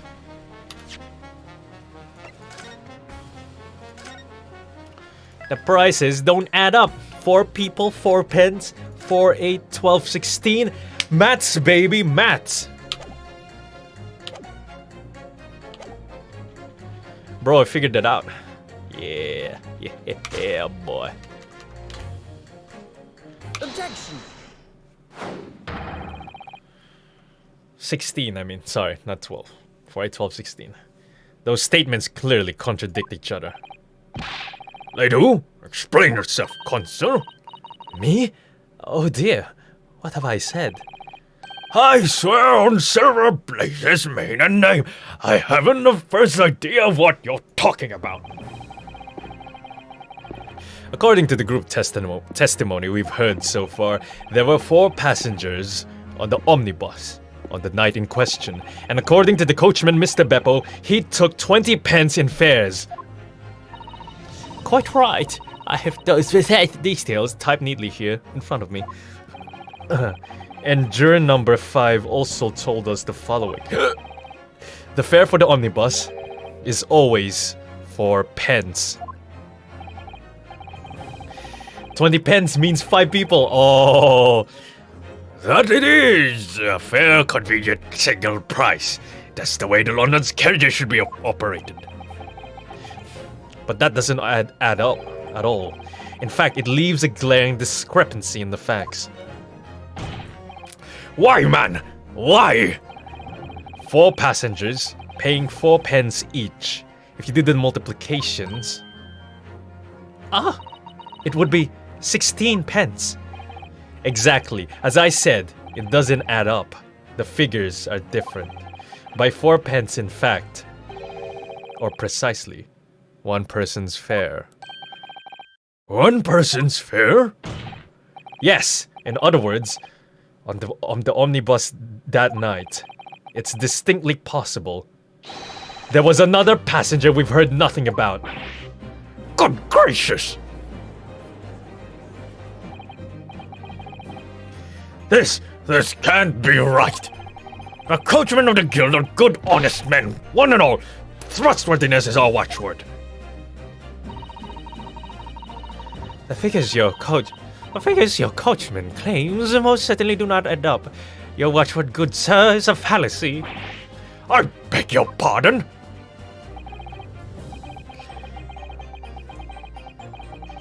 Mr. Guildmaster, I think you ought to consider that if this trial were to end now, the news will surely spread all over London.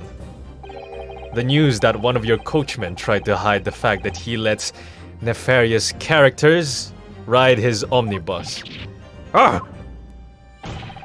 Alright then, how do I make it so that this miserable trial doesn't end, Well, according to my book here, you simply launch a ball of fire into the innocent side of the set of scales, as you do. Now, hold your horses there, coachman. We were all in agreement. Why do you have to go and... Whoa, agreement? Wait till I get my hands on you, Beppo.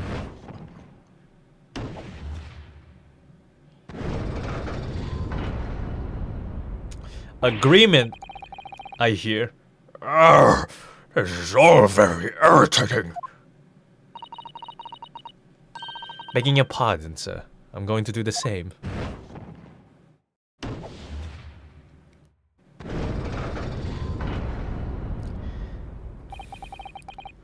For the love of Mike, not you as well! A penny can be the difference between a smile and a tear after all. I certainly can't put my trust in someone who doesn't follow my exacting standards in financial matters. Oh, really? I, for one, think it's only proper that we hear from the witnesses again. Wait, that means 4 jurors are now leaning to not guilty. We've done it, Mr. Naruhodo.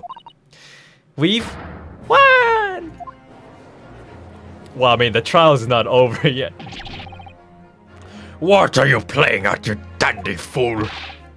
Shut your trap, sir. No one deceives me. But we had a consensus! I said shut your trap.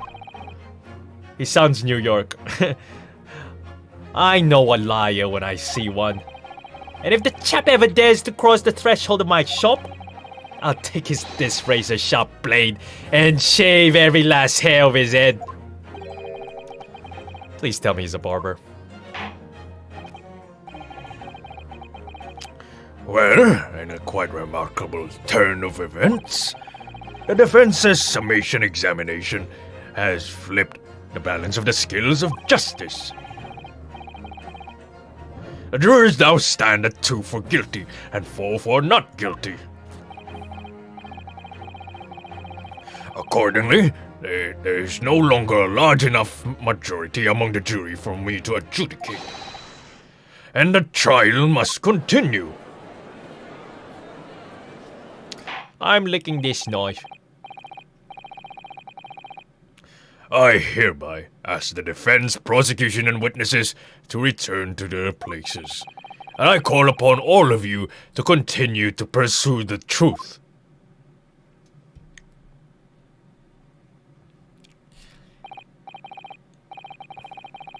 So, Lord Van Zieks, continue to substantiate the case for the prosecution, if you please. Oh, the hallowed chalice. Yes.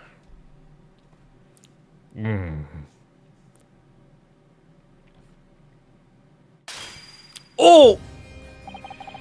Having savored the rich aroma of the calming contents of this hallowed chalice, it would seem crass to crush it to dust. Pray forgive the discourtesy. Lord Van Zieks! Is it cold in here or is it just me? As your antiquated tome no doubt says, the prosecution may not speak during a summation examination. So I honored a deathly silence and listened to the charade. It seems I overestimated the intelligence of the jury. Wanker. Well, no matter. There is nothing too so hard to prove as a self-evident truth, it would seem. Now, and why else would we grace the courtroom with our presence after all? So, let us proceed to the next round of battle. Why does Van Zieks look like a paler version of Kakyoin? Yo, if you give him the red hair, I can see it. Bring forth the witnesses once more.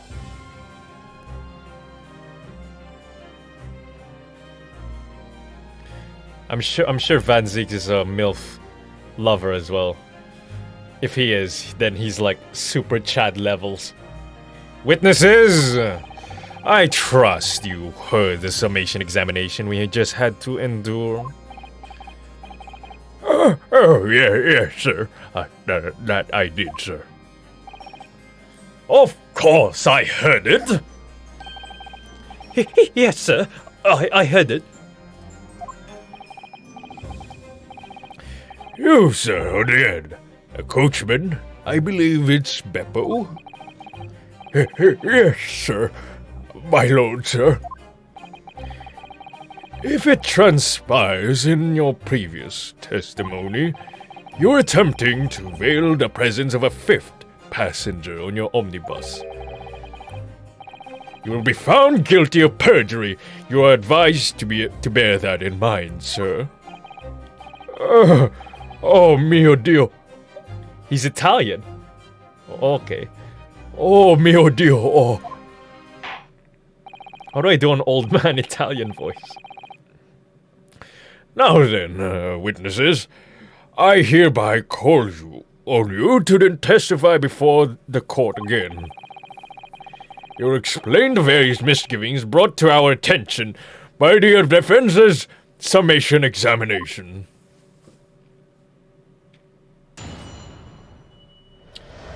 Old Mario. What does old Mario sound like? Oh, okay. It's me, Mario. Oh, my legs, I cannot jump anymore.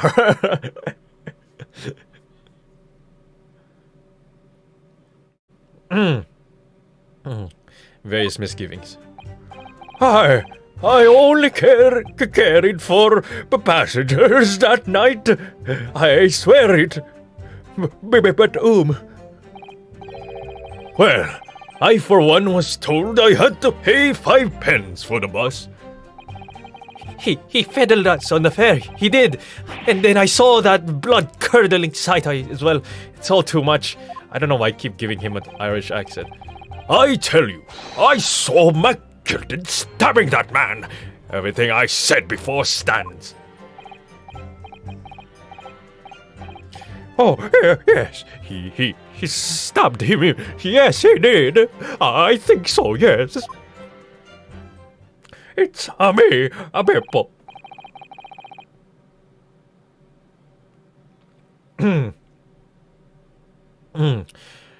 Counsel, make sense of this for me, please.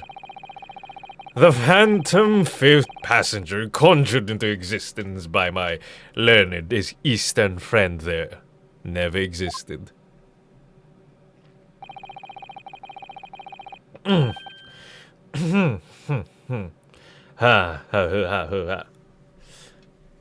The confusion has arisen from the coachman's sly little cousinage. Beppo, explain yourself. I'm terribly sorry, Guildmaster. The voice doesn't sound Italian to me. Yeah, well, I'm just doing a Mario voice. Don't blame me, blame the guy who made the Mario voice. The guild's fare is 4 pence across the board. You know that. Am I to understand that you've been overcharging our passengers by a penny a fare? It's so cold, and the rats the run of the day is always half empty. You have been dishonest, coachman. I'm sorry. You're a disgrace, Beppo! A disgrace! And your selfish actions have brought dishonor to the entire guild! If I may, sir. I had to pay 10 pence on the bus just last week. What? 4 passengers at 5 pence each is, yes, 20 pence. I've done the arithmetic 10 times already, but I just can't make the result come out differently. Old Chris Pratt voice for Beppo. I don't even know what he sounds like. Wah! No, that figures.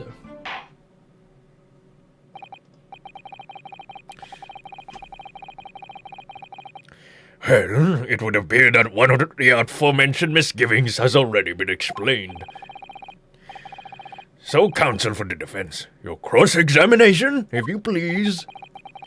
We've already had the pleasure of a protracted summation examination today. I see you intend to continue the parlor games. Absolutely.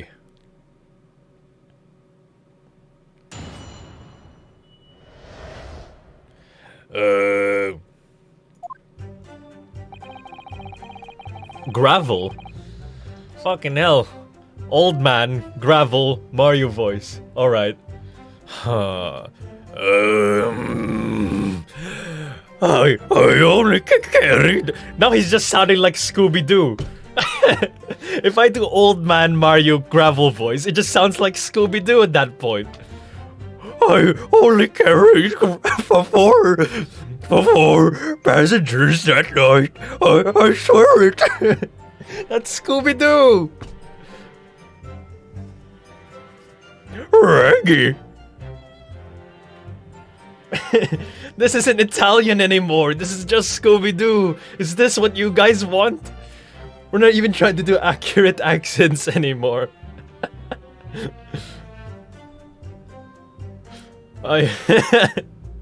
Minus gravel.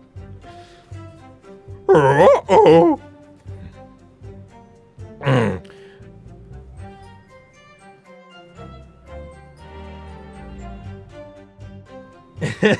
Alright.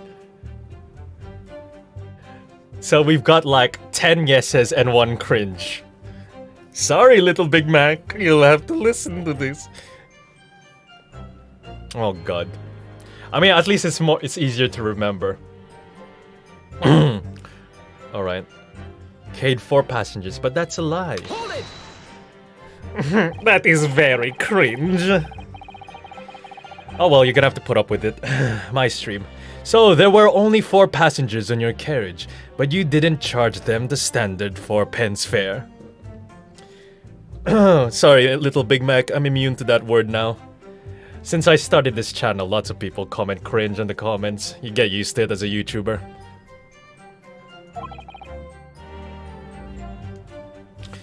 This feels like giving impossible orders to a waiter and then getting mad at him for messing up. Bro, that's what it feels like, man. I'm like, oh, is this the steak you ordered, sir? No, I ordered, medium rare well done. Sir, you do know that's impossible, right? We can't do well done raw, well done rare at the same time. That's not how it works. Is that right?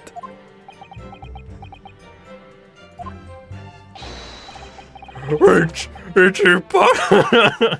It doesn't work. Impossible to make the restaurant of the same pay. I was so cold. It was all I could do to stop myself from passing out.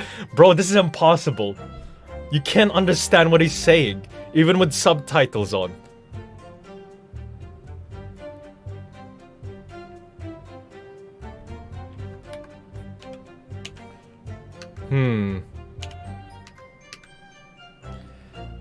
You can't understand. Is this the voice you want?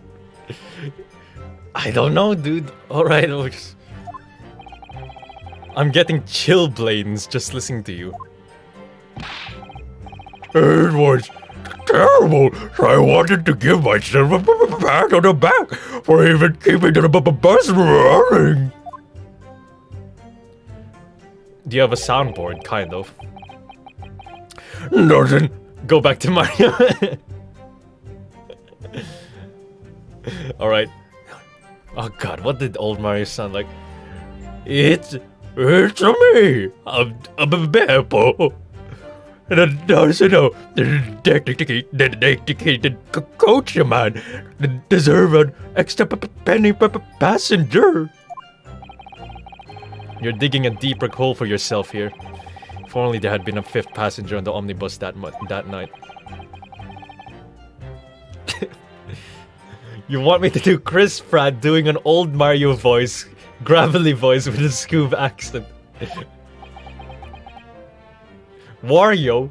Jesus, man, I feel bad for this old man. Everyone's just like, hey, use this voice. What about this voice? How did Wario sound again?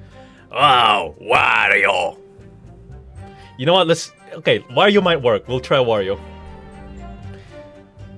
Well, I, for one, was told that I had to pay 5 pence for the bus. Hold it!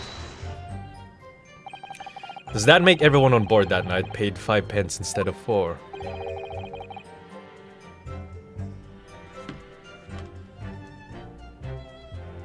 Butcher the old man's voice. We're just gonna keep. This old man's going through new kind of verbal abuse. Mr. Frog, no. Wario sounds too tough. Driver is old. What about old decrepit Wario? Oh, my kidney.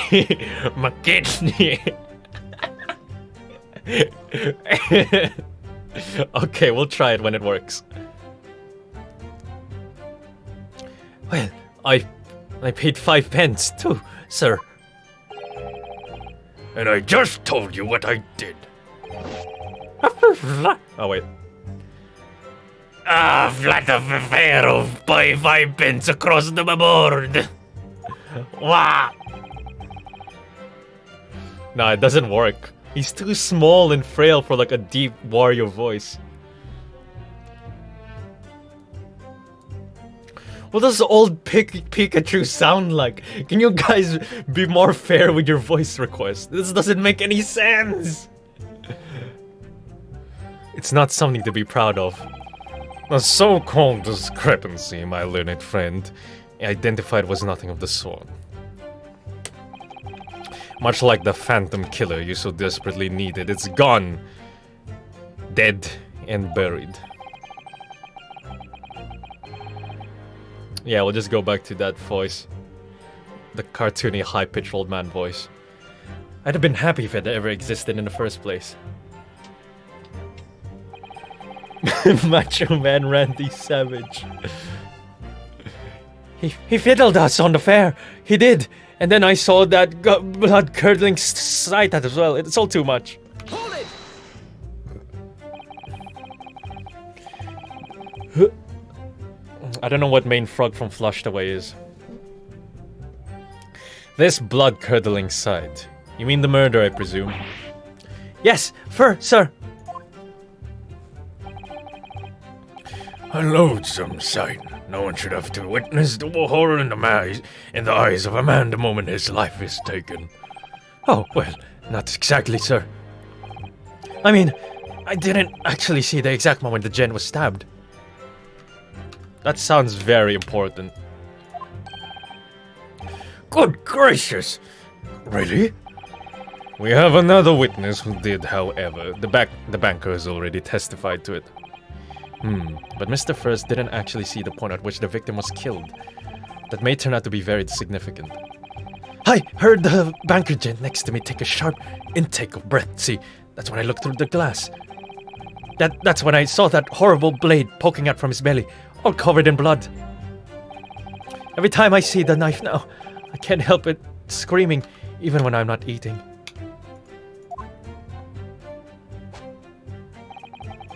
I forgot what the mayor from Powerpuff Girls sound like. Holy shit. That old man is like dying from hypothermia right now. I tell you, I saw my Makin stab that man every time I said before stands. Oh, wait a minute, that's a lie. How would Beppo know? Hold it!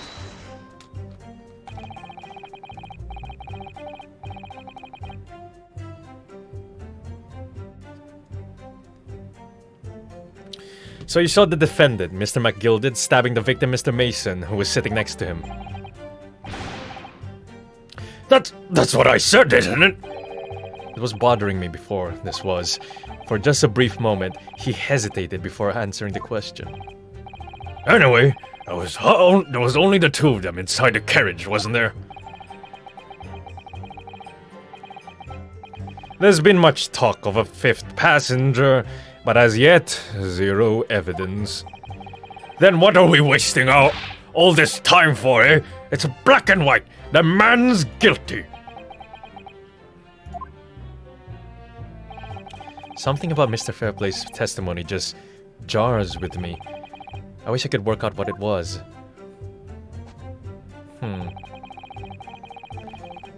Hold it! Earlier you testified that you saw the moment when the defendant allegedly stabbed the victim, didn't you? Oh, yes, that's right. You said that the victim was on the floor and described the assailant holding the knife in an ice pick grip.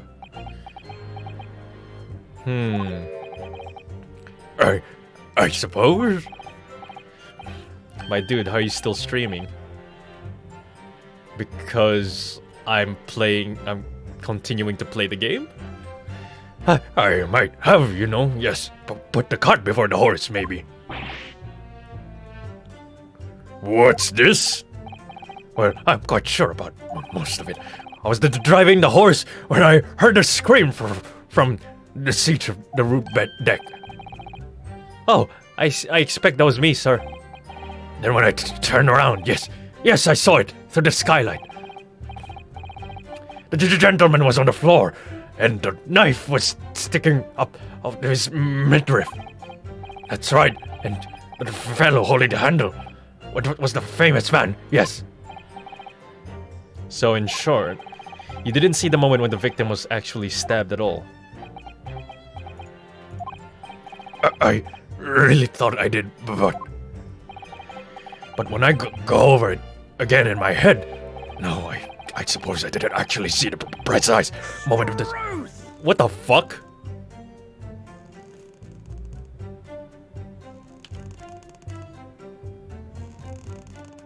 Okay. Struth! How do I... Excuse me. Wow, so much for a notification on that thing. That was so loud. I was just like... I was reading the thing and then all I heard was like... Struth! Do you have something to say about that, Mr. Fairplay? Now you listen to me! I know what you're thinking! He didn't really say the exact moment that the fellow was stabbed. What are the chances of that? Huh? Are you asking me or telling me? He's getting flustered. I might be able to extract some new information from him if I answer him cleverly.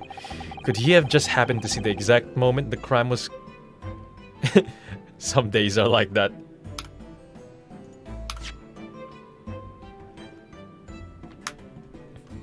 What do you mean 4 to 5 hours streaming? That's like pretty alright for a guy who's not a streamer.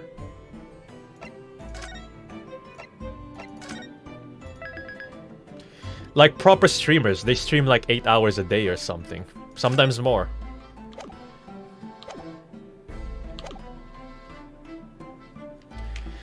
Also I wanted to, you know, try out streaming at some point, and it's quite fun. Get some experience, you know, level up my streaming skills. Well, it is a little hard to believe, certainly.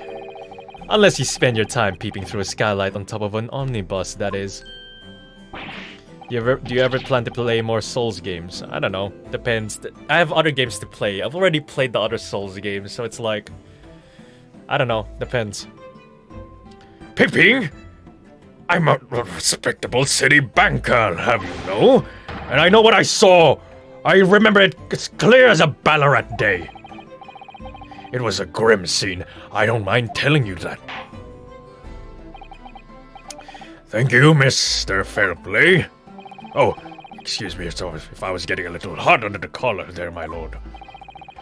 I would ask that you supplement your testimony with a clear statement about what exactly you saw.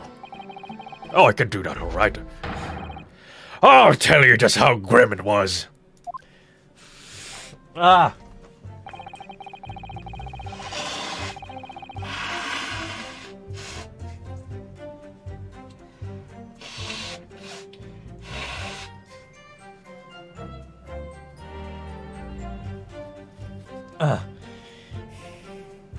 I hope the mic didn't pick that up. Yeah, Metal Gear Rising will be safe for when monetization is back. I haven't played that game, and I know loads of people want to play that game. Sorry, my nose is blocked like for the entire stream. That's why I've been having trouble doing the voices.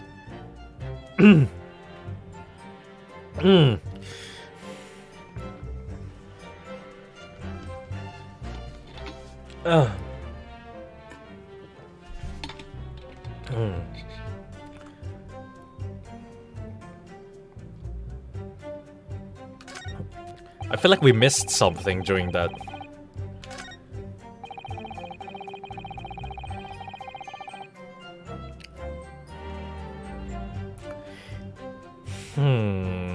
Hold it! Blood-soaked? Well, perhaps soaked is laying on it a little thick, but... But anyway, there was definitely blood all over them. Both of them were covered in it. And you saw that from the roof, through the skylight. Well, the skylight's reasonably large, so I had a pretty good view.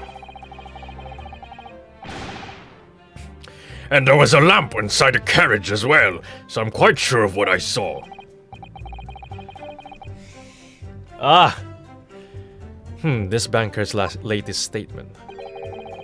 I feel sure there's something not quite right about it. When you feel something doesn't add up, Mr. Naruhodo, that's when you should have a good look through the court record.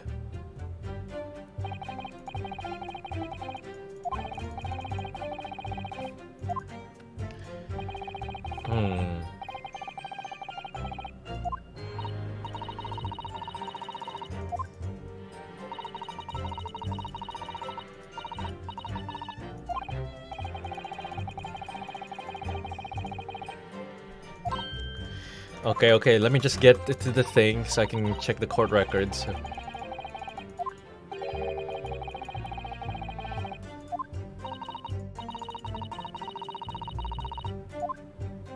Okay, I know how that part works.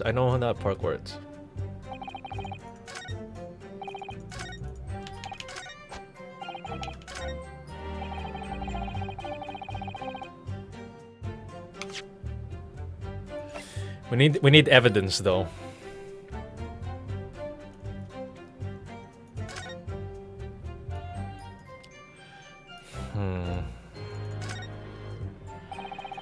This portfolio must contain all sorts of secrets of London's gentry.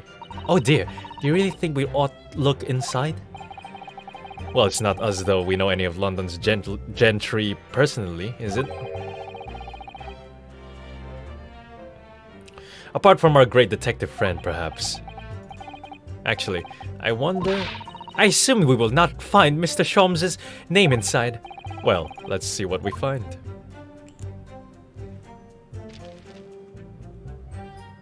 Oh, sweet, I can't read this. Gosh, it's crammed full of gentlemen's names, isn't it? Well, I suppose they're probably not all gentlemen at all, are they? After all, not everyone in this country is well off. Ah, goodness! What is it? Look at this! Do you see the name here? Bruce Fairplay. Ah! Should that mean something to me? What do you mean sounds familiar? It's the guy! The banker! He borrowed 20 guineas, did he? And look, their payment date is fast approaching. Oh, that's why! Oh, Crimson, he called it. Everyone's called it. Ha! Fair play, more like foul play. That's a... Yeah! Alright. Now we have a motive. Now Bruce Fairplay has a motive. What about the other page? Okay, no, it's not.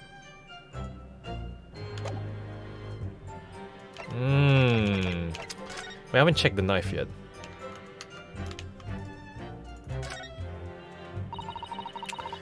That part is the sheath, isn't it? Are you alright, Mr. Naruhodo? Oh, sorry, yes. I just don't really like blades. Oh, those don't seem like the words of a man with a large katana slung from his waist. That's not a blade, that's Kazuma's soul. What the fuck does that mean? It's still a sword, you dumbass. Anyway, there's no sense in delaying it. Let's see what the blade looks like. Ooh, they didn't even clean the blood on it. That looks a lot like blood. It truly is blood. The victims. God, I can't wait to eat after this stream. I'm so hungry. An Englishman's blood looks a lot like a Japanese blood. What do you mean? Did you think it wouldn't? Sorry, it's just that we've only just arrived here in Great Britain. I'm finding it a little hard to adjust. Yes. Oops. Yes, I do understand.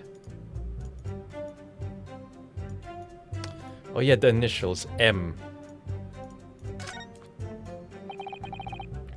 An ornate letter M, undeniably Mr. Magnus McGilded's initial. And it's beautifully gilded too. It must be very valuable, I should think. Ah. What is it? Look at this M. Oh, it's W! Yo! Oh, see you, Nuke. Yo, the M is a W. I was wondering, like, wait a minute, why is it? And it's like a W. Oh. This could change everything. A W? Yes, this is one of those, you know, turnabout cases. I'm sure of it. I'm afraid I don't know it at all, but what I am sure of is that this is an M. Oh, well, that idea was quickly quashed. No. See, look. And then if you turn it. But then if you turn it.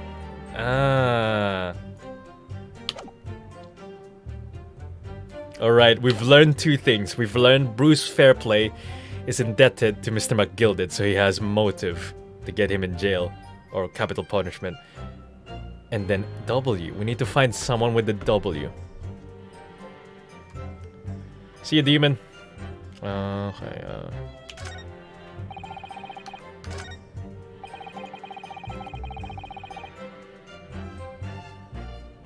Hold it!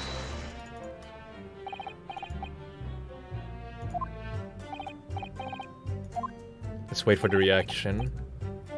Ice pick grip.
Wait, what happened to the guy?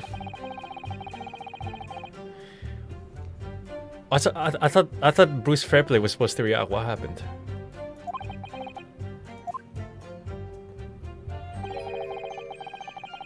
Fatal wound. Okay.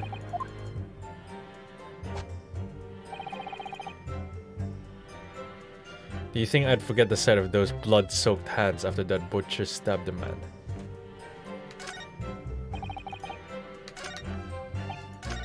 Oh wait, oops.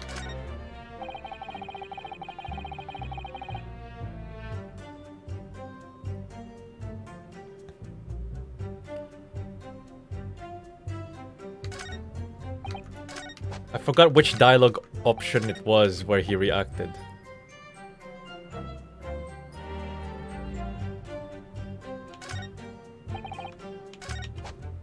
Okay, well, oh, whoops. We'll just have to go through and see which one it was. I forgot, for fuck's sake. I forgot which dialogue option it was. Hold it!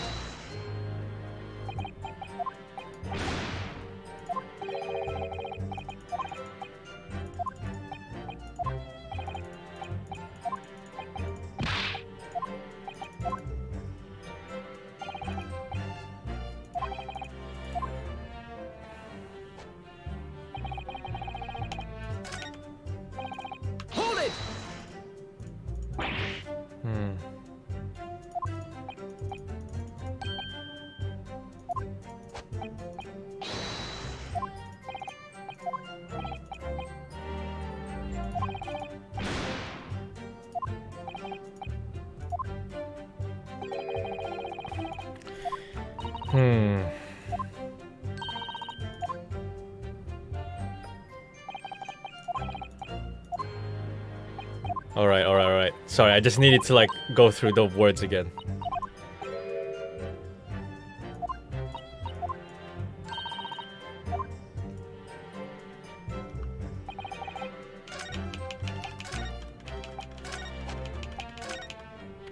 Gloves. Yeah, I get it now. I was just trying to get that idea.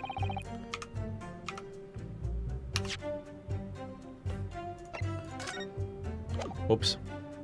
Objection! Blood-soaked hands. He was wearing gloves.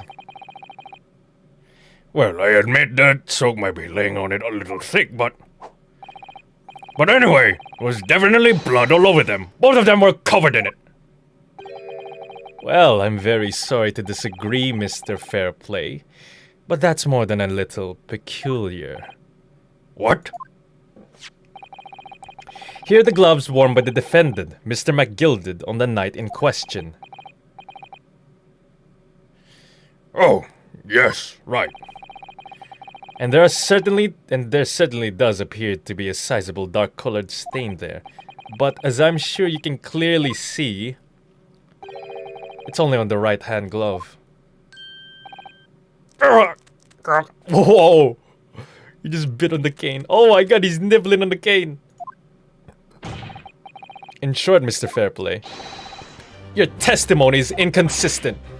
But no, that can't be right. So you're the liar here then? Never. That's right. You were quite clear about it. You said it was both hands.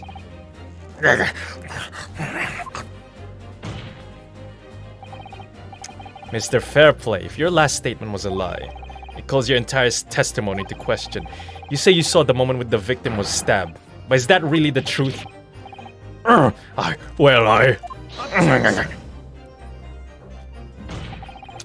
It was a simple mistake. You can't justify accusing this man of lying. Yes, it wasn't both hands, it was only one. But the fact remains. The victim's blood was on the accused.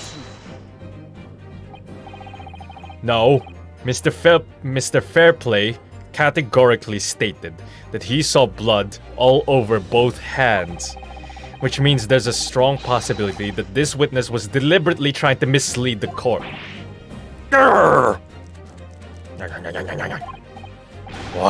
Why?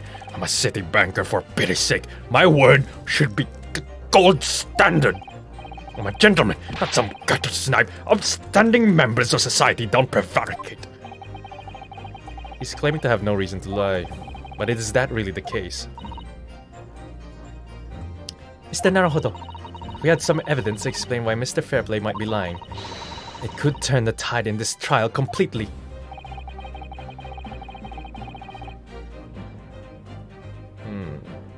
Compelling reason to lie in his testimony. I have evidence. Yeah, I know it. The banker's book. The ledger. My lord. Yes, counsel? The defense is ready to present evidence. By Jove! Are you sure? Yes, evidence that will clearly demonstrate why Mr. Fairplay had reason to lie in his testimony.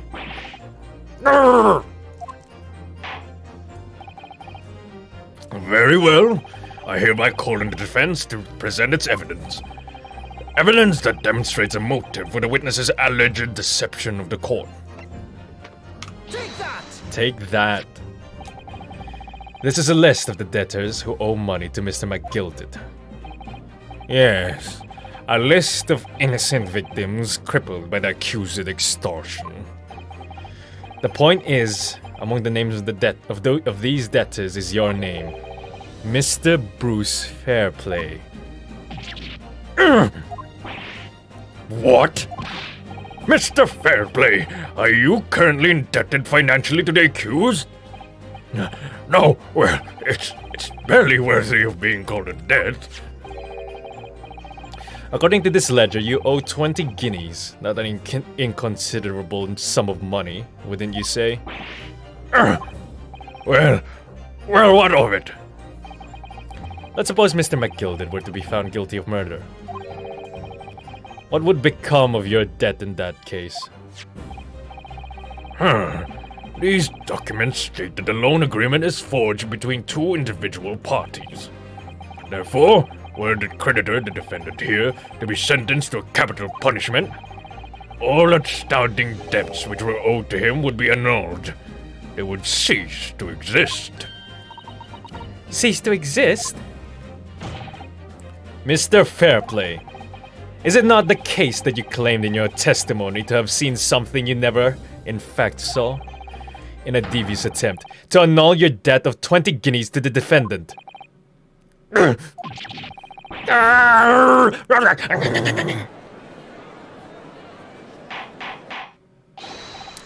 Order! Order! Mr. Bruce Fairplay. Yes, my lord. Let me ask you again. And be aware that your answer may have most serious implications about your future, sir. Did you or did you not see the precise moment in time at which the defendant is alleged to have thrust a knife into the victim?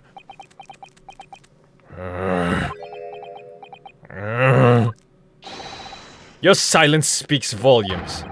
You did not tell the truth in your testimony. All right, now let's not make a melodrama out of this. Perhaps I did overstate the truth a pinch. A pinch? But it makes no difference. I definitely remember seeing blood in McGilded's hands. Both of them. And yet only one of the defendant's gloves, which we have here as evidence, is stained. So I keep saying. I wonder if I might be allowed to speak, sir. Go ahead, Mr. First. Well, the thing is, I think I remember seeing it myself. I said heavens. Seeing what? And why is your hair clipping through your hat sometimes? The blood, sir.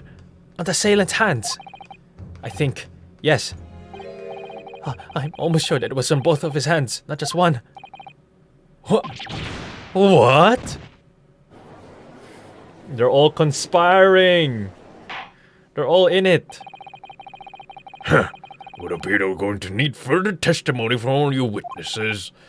This time I would like to know precisely what you did and what you did not see. Do I make myself perfectly clear? Yes. Mr. Naruhodo, this is good news. The course of the trial seems to have shifted slightly at last. Yes. I might finally have a chance to turn things around here.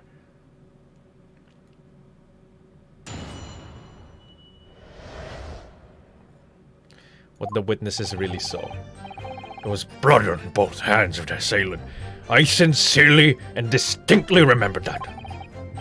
However, I suppose you might say that I didn't see the exact moment the stabbing transpired, if that matters. I remember seeing the knife, and I remember seeing both of the attacker's hands with blood on them. Oh, I didn't actually say anything myself. No, not until I heard that scream. Anyway, the fact remains, there can't have been anyone else inside that carriage, or we all who would have seen. Read their body languages. Beppo is too obvious. Beppo is shivering 24/7. Well, lo and behold, in truth of fact, not one of you was witness to the crucial moment the crime was perpetrated. I apologize, my lord, but honestly, there was no one else inside that carriage, and a man's hands were covered in blood. That much incriminating evidence is tantamount to saying we saw the man do it. That's really not what testimony is about.